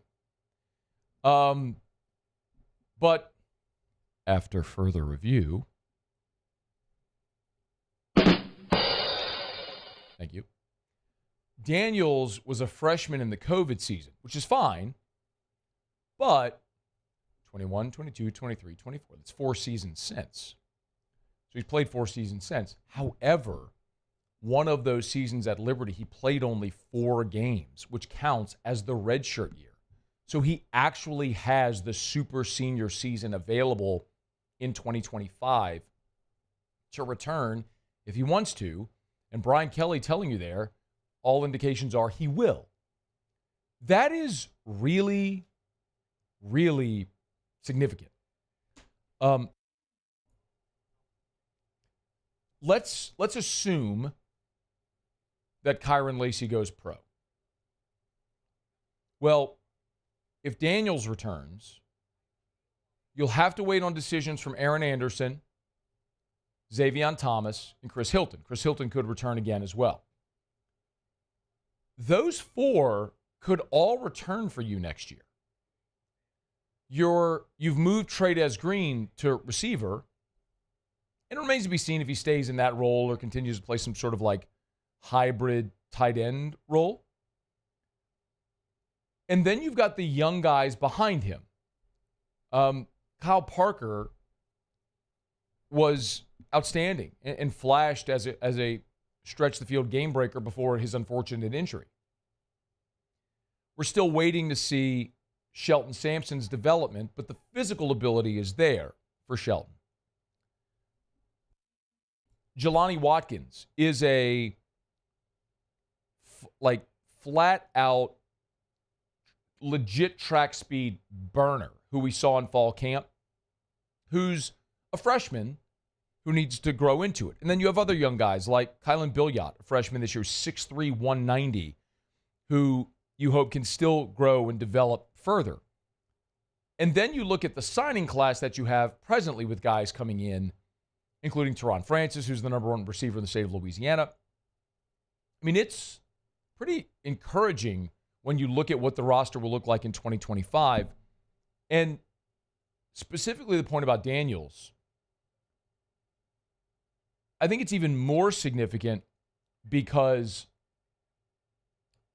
if Garrett Nussmeier comes back, Daniels has been Nussmeier's security blanket. I mean, you saw it again on Saturday against Vanderbilt. I mean, the fourth down play where they went to Daniels and he got the big catch for you. He's just a guy that when they throw him the football, he catches it. And what's also been really good to see here down the stretch is coming off that injury, right, where he tried to give it a go against A&M but only played 11 snaps. Against Bama, he's graded out at 57 against Bama, played 45 snaps. Then against Florida, he played 73 snaps, graded out at a 64. So again, improved. And then this week, he was almost a 67. So you're continuing to see his grades go up as he continues to get healthier as the season goes along. And man, what an amazing veteran presence that would be. Listen, in that receiver room, you still have to find your stretch the field guy. Kyron Lacy has been really good for you this year. It's been so fun watching Aaron Anderson's development, and his versatility has been fantastic for you as well. You know, around the line of scrimmage in the screen game, but also stretching the field like you saw with the touchdown against Ole Miss. But C.J. Daniels kind of reminds me of Jarvis Landry. The body style isn't exactly the same, but the physicality at receiver is what it reminds me of. And you need guys like that. You still need your game breaker. You need your guy like Brian Thomas a year ago who threatened to stretch the field. And they tried to make Chris Hilton into that this year, and it just hasn't happened, in large part due to his injuries, and he's getting back into the flow of things. And Hilton has the ability, the athletic ability and the speed to do that. But so did Kyle Parker, and so did Kylan Billiot, so did Jelani Watkins, who we might see those guys grow and develop.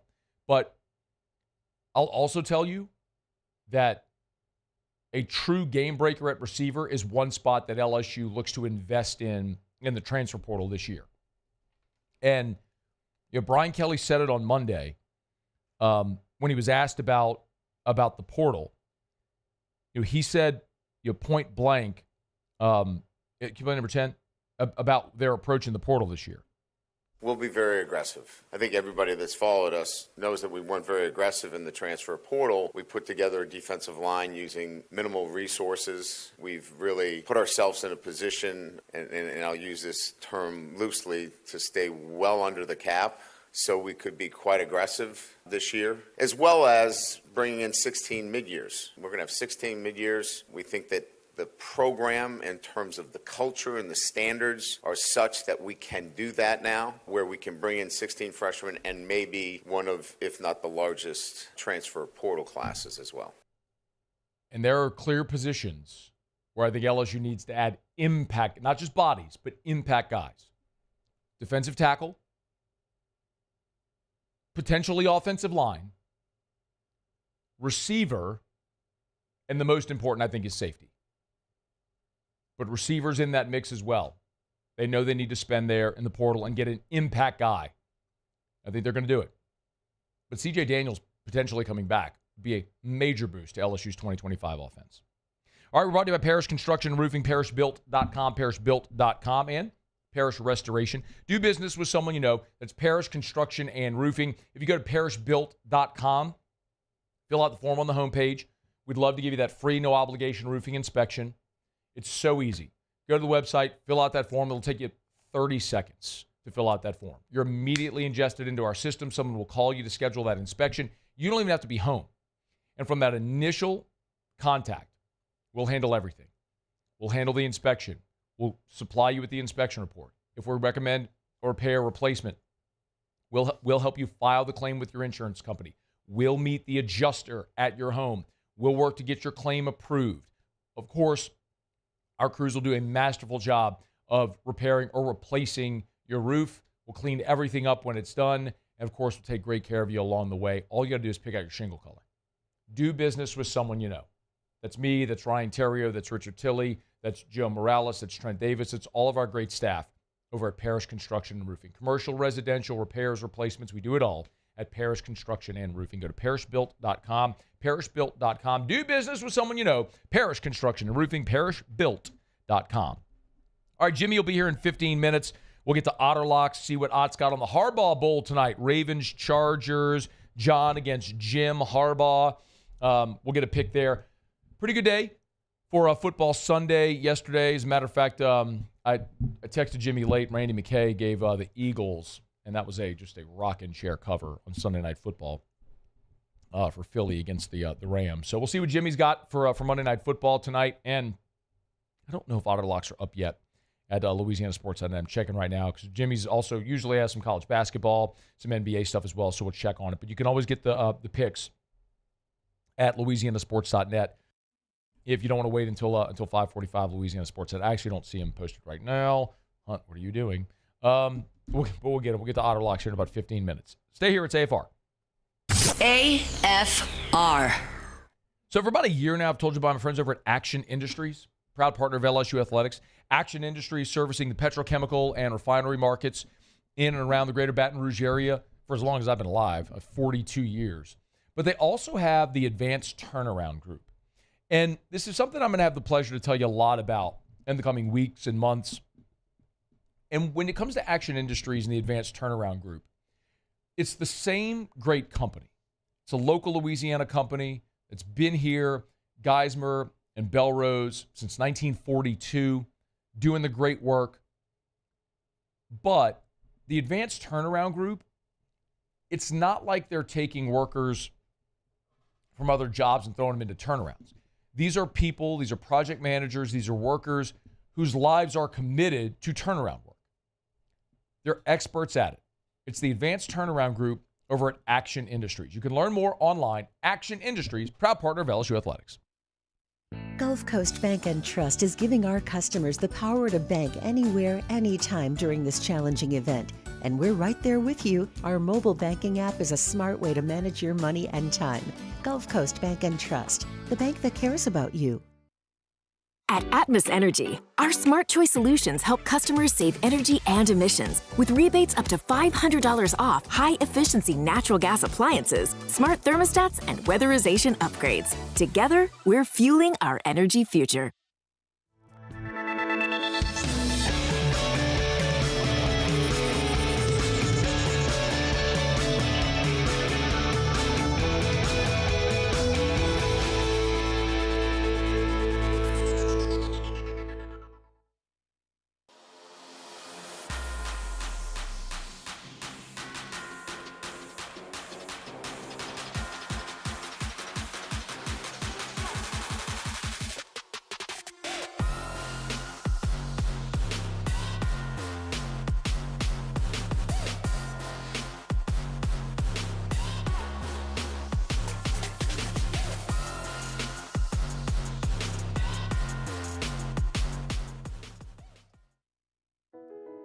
I've been doing business with Luba for 25 years.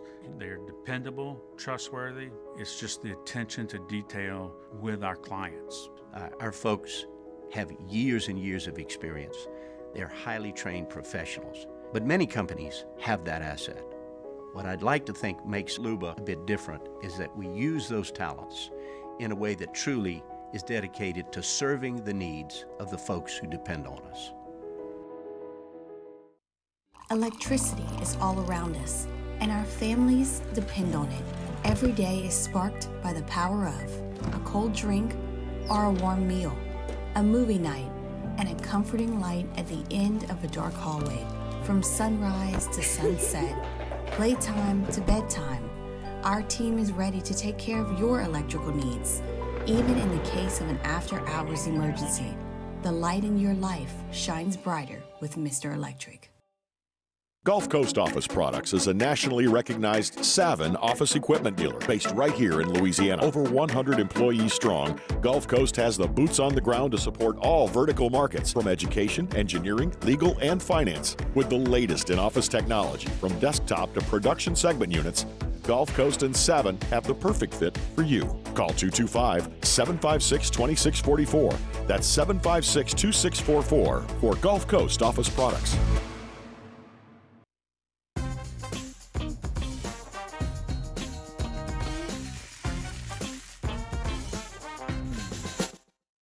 After Further Review, presented by Relief Windows.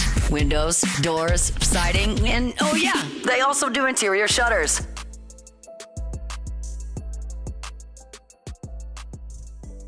All right, we get to Otter Locks here in about 10 minutes from right now. Every week, Muse, Paulie, and I, we watch college football. We come back on Monday, and we tell you 3 things that we saw. We call it college football takeaways. Let's do it.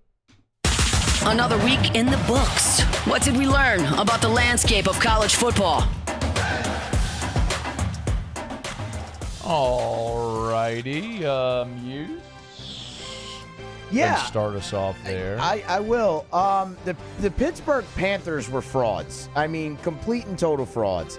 4 straight losses now for Pitt. They got absolutely shellacked by Louisville. Eli Holstein got hurt there. He did in that game. In that game. What about the loss to SMU? And then to a bad Virginia team. Well, I think SMU is really good. And then to a bad Virginia team. That's fine. And then to Clemson. Clemson, I think, is good too. Clemson's a decent team. They're not nearly what they were. And you got shellacked by a bad Louisville team. Yes, the injury to Holstein. I was going to mention it. Louisville is not good, man. Stop. I'm going to fight you on that one. Pitt, 4 straight losses after the great start. Man, that's just a really tough scene. And I think that they were complete and total frauds. Was a championship contender, sure. They were a nice story early. Well, I mean, yeah, but that's what we're talking about, right? Everyone was looking at them as a playoff contender. We already knew they weren't a contender. Did we? Until they played? Last week. Yeah. And 2 weeks ago. I actually kind of just think they were frauds in general, but yeah. The Virginia thing was bad. Really bad. Really bad. Paulie. Speaking of frauds, how about Ole Miss? Oh, yeah, total frauds. You hate to see it, don't you? All that money invested in the roster, Lane Kiffin's $11 million salary, whatever he gets. You hate to see it, don't you? You hate to see it. Don't you hate to see it? It's painful. You hate to see it? Yeah. So last week, we invited them back to the playoff party. This week, we're taking it back. Stay away. Get out of here. Florida knocked off Ole Miss. Losers. Shocker. DJ Lagway threw for 2 touchdowns. Montrell Johnson ran for 127 yards in the score. Florida, how about this? They've now beaten ranked teams in consecutive weeks for the first time since 2008. You know, Paulie, I'm really not happy with you on that. Hit the thing, Muse. That's why I didn't mention the other team. Well, like, you said Ole Miss out of the playoffs, like, in your takeaways. Because you didn't talk about Ole Miss. You just talked about Florida. Because my thing was Billy Napier and Brent Venables both saving their jobs. Nice bounce backs. You didn't talk about Ole Miss. You just talked about Florida. If you're going to put on the thing Ole Miss out of the playoffs, then stick to the Ole Miss angle. Don't jump into the Florida angle because now you just took mine. My bad. You got me. Yeah. 2 + 2 is 4. Paulie's been out a couple days. Did you get some of Muse's brownies? What happened to you? No. All right. Billy Napier and Brent Venables both got big wins. both we thought might be their job security stuff, whatever. They're going to be back next year. And the thing that Paulie said about Napier and the wins and all the stuff. The ranked teams thing. What he said.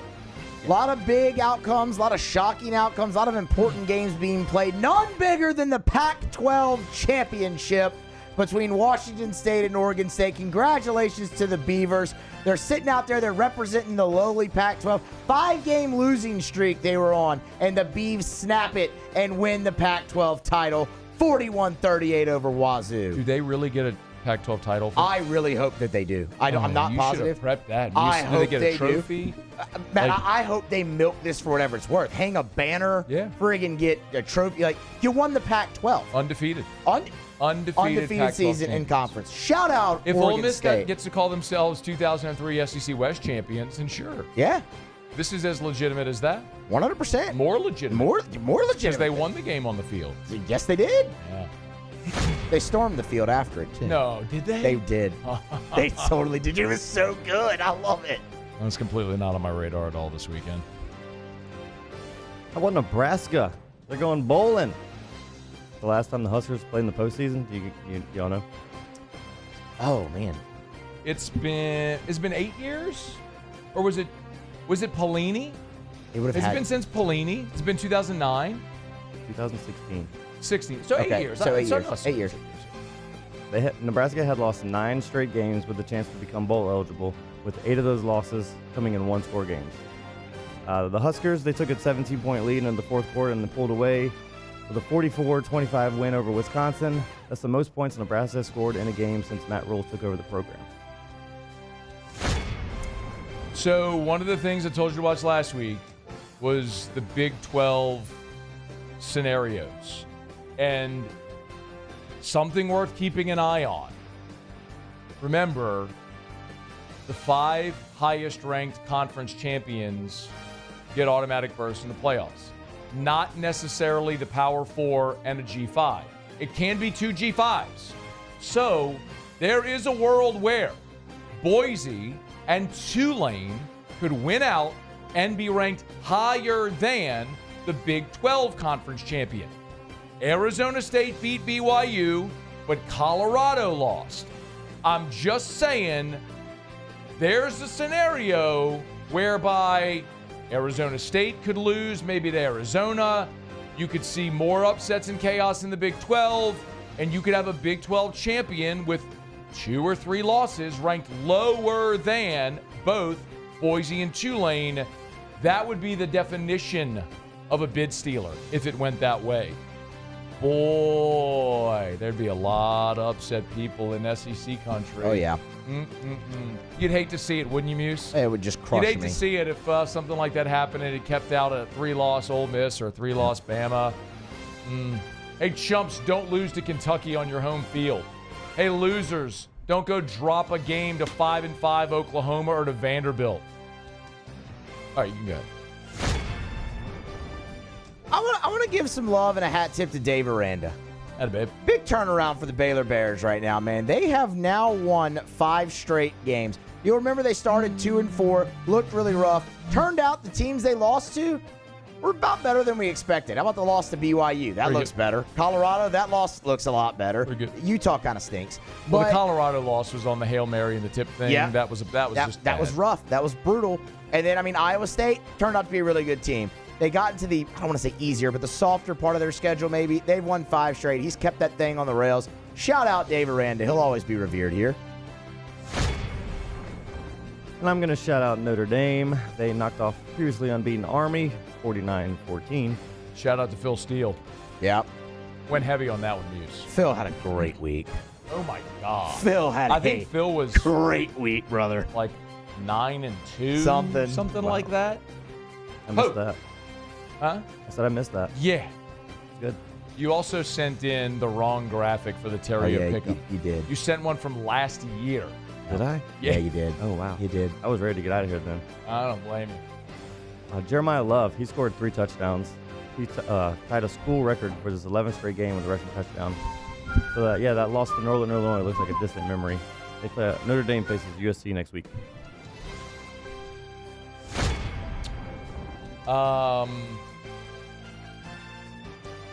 When we talk about the ACC, we talk about everybody except SMU. We have talked about Miami with Cam Ward. We talked about Clemson maybe rising up and being a challenger. At one point it was Louisville. SMU 7-0 in the conference. Yep. They're going to win the ACC and go to the playoff. I agree.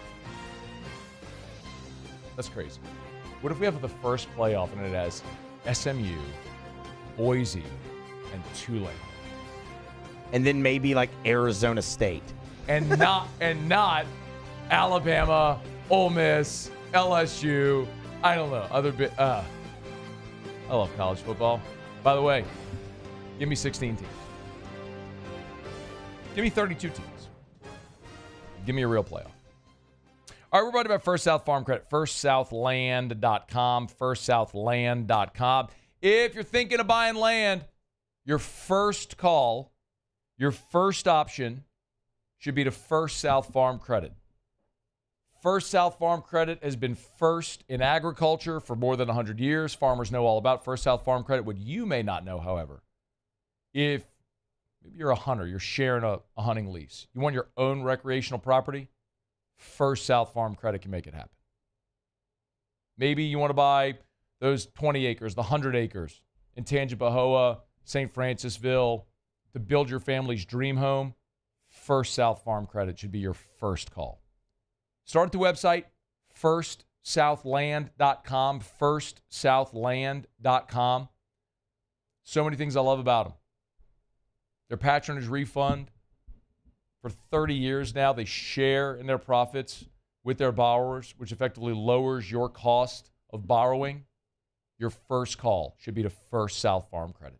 Go to firstsouthland.com, firstsouthland.com. Okay. Otterlocks posted at louisianasports.net. You can get them there. Lots of good stuff today up at louisianasports.net. If you haven't checked it out, you need to. And if you miss anything, AFR On Demand presented by Breck Golf.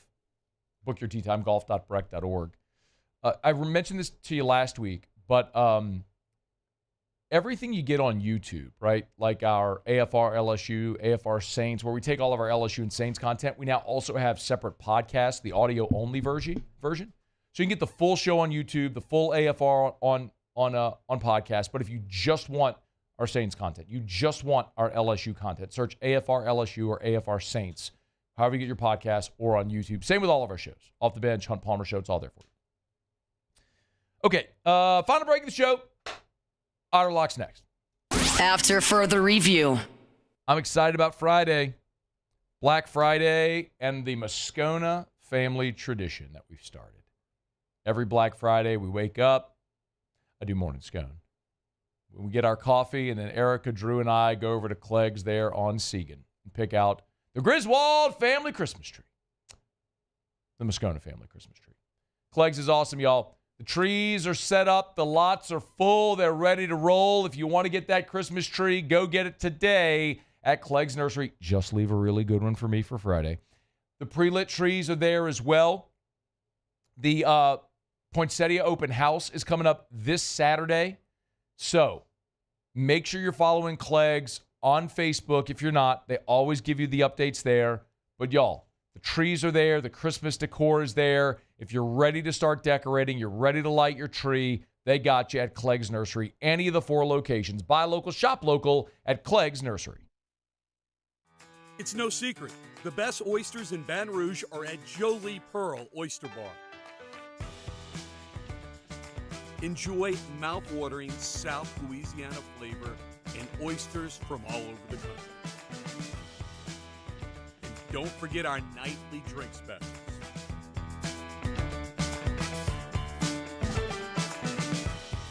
Jolie Pearl Oyster Bar, located in downtown Baton Rouge.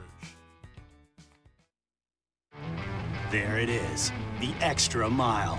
On the border of expected and extraordinary for those willing to go further. Like vans customized for work or play. With safety and tech to keep you connected. Supported by a 5-star sales, service, and finance team. And backed by the 1-star you know.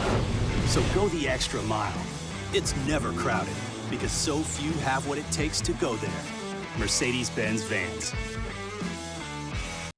Hey, it's Matt Moscona. For years, you've heard me tell you about Insurance Network of Louisiana, helping you find better coverage for less money. But it's not just for your home and auto. They also offer commercial property. So, retail stores, professional offices like doctors, dentists, attorneys, clothing boutiques. Insurance Network of Louisiana can find you better coverage for less money. They service the entire state of Louisiana, and they're local. So call today at 293-0450 or lainsurance.net.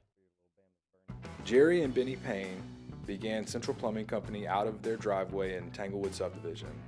50 years later and 4 generations down the road, we continue to serve Baton Rouge and the surrounding areas for all of their plumbing needs. Residential, commercial, industrial, or hospitality, Central Plumbing is here 24/7, 365. We want to thank our customers, family, and friends for 50 years of success. And looking forward to 50 more. Breck teamed up to reimagine your parks, and you imagined big. With your help, we went to work, creating 12 beautiful community parks across the parish. A family-sized water park, miles and miles of trails, and parks just for your dogs. There are more places to splash, to explore, to run wild, and even soar. You imagined, we delivered gold. Breck, your #1 park system in the nation.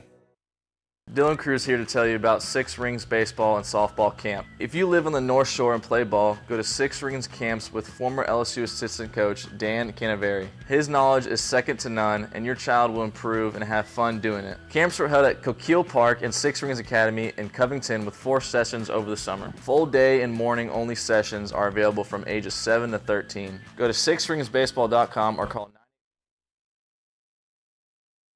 After further review, presented by Relief Windows. Windows, doors, siding, and oh yeah, they also do interior shutters.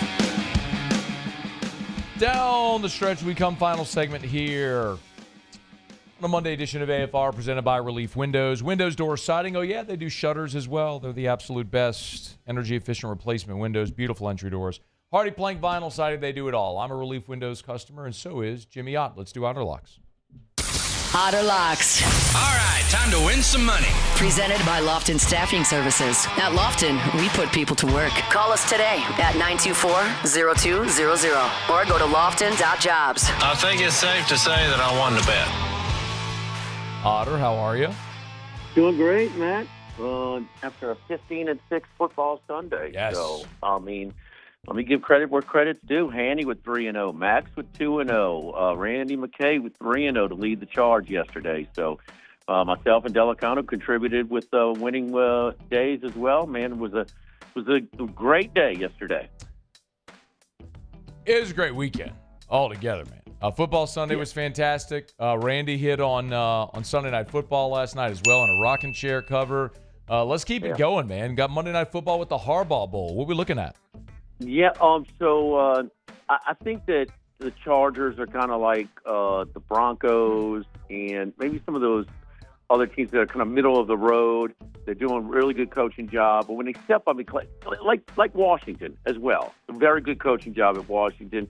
They're hitting a little bit of a wall. But when they step up, when Washington stepped up to play Philadelphia, they kind of got slapped down. When Broncos went to play Baltimore, they got run out the gym.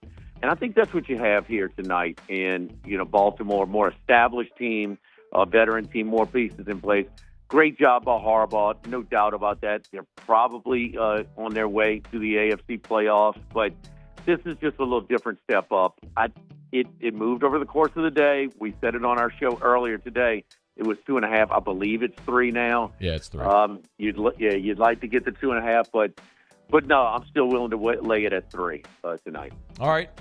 Baltimore laying the 3 tonight in the Harbaugh Bowl. You like something on the hardwood?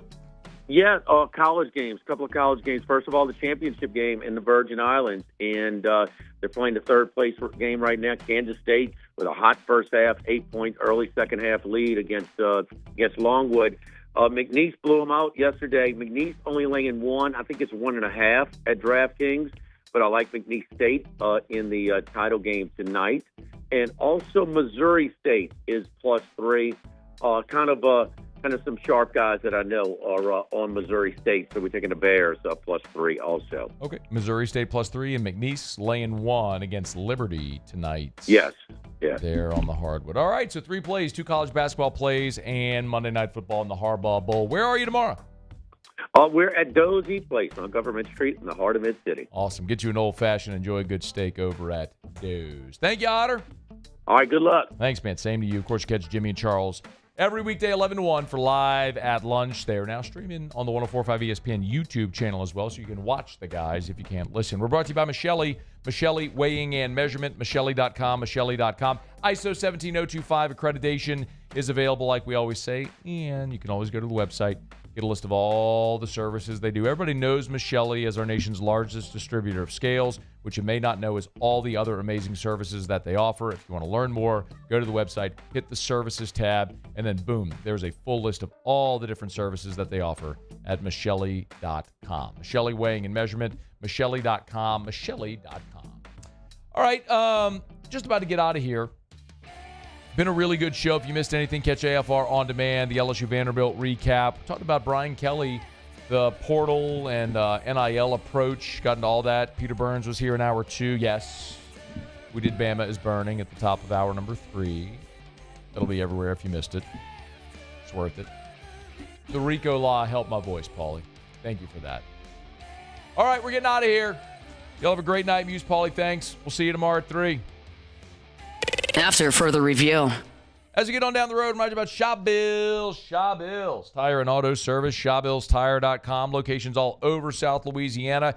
Thursday, Thanksgiving. If you're hitting the road for Thanksgiving, before you do, you need tires, you need service to your vehicle. Take it to Shaw Bills. You can schedule service online at ShawBillsTire.com, ShawBillsTire.com. You could shop tires there as well by make, model, body style, price, everything there for your vehicle. You can break it down right there to shop tires, and you can get all the dealer specials. You know, I tell you all the time about the dealer specials, but if you want to go shop and see exactly what they are, maybe it's in one ear out the other until you're looking for tires. But if it's time to buy tires, just remember, at Shaw Bills, you'll get name brand tires at wholesale prices. Best tires on the road, cheapest price possible at Shaw Bills. Oh, by the way, they'll treat you like family as well. Shaw Bills Tire and Auto Service, ShawBillsTire.com. Shaw Bills, we keep you rolling. Let's talk turkey. Bayou Ford can get you in a new 2024 Ford F-150 with $15,000 off MSRP. $15,000 off America's favorite F-150 truck. All new Bayou automotive vehicles come with a complimentary 7-year powertrain warranty. The crew at Bayou Ford is going to do right by you. I've been doing business with Luba for 25 years. They're dependable, trustworthy. It's just the attention to detail with our clients. Our folks have years and years of experience. They're highly trained professionals, but many companies have that asset. What I'd like to think makes Luba a bit different is that we use those talents in a way that truly is dedicated to serving the needs of the folks who depend on us. It's an everyday thing here. We work horses in the mornings and we work on the property during the day, and without these John Deere tractors, you know, it'd almost be impossible to keep up with the place. I've dealt with some of the other colors and stuff, and I never really got the response back that I get from John Deere, you know. We really enjoy dealing with Sunshine. They're good people. They always check on us and make sure our equipment's running, and we love them. Flip the switch and learn more about what it means to be powered by Sunshine at sunequip.com.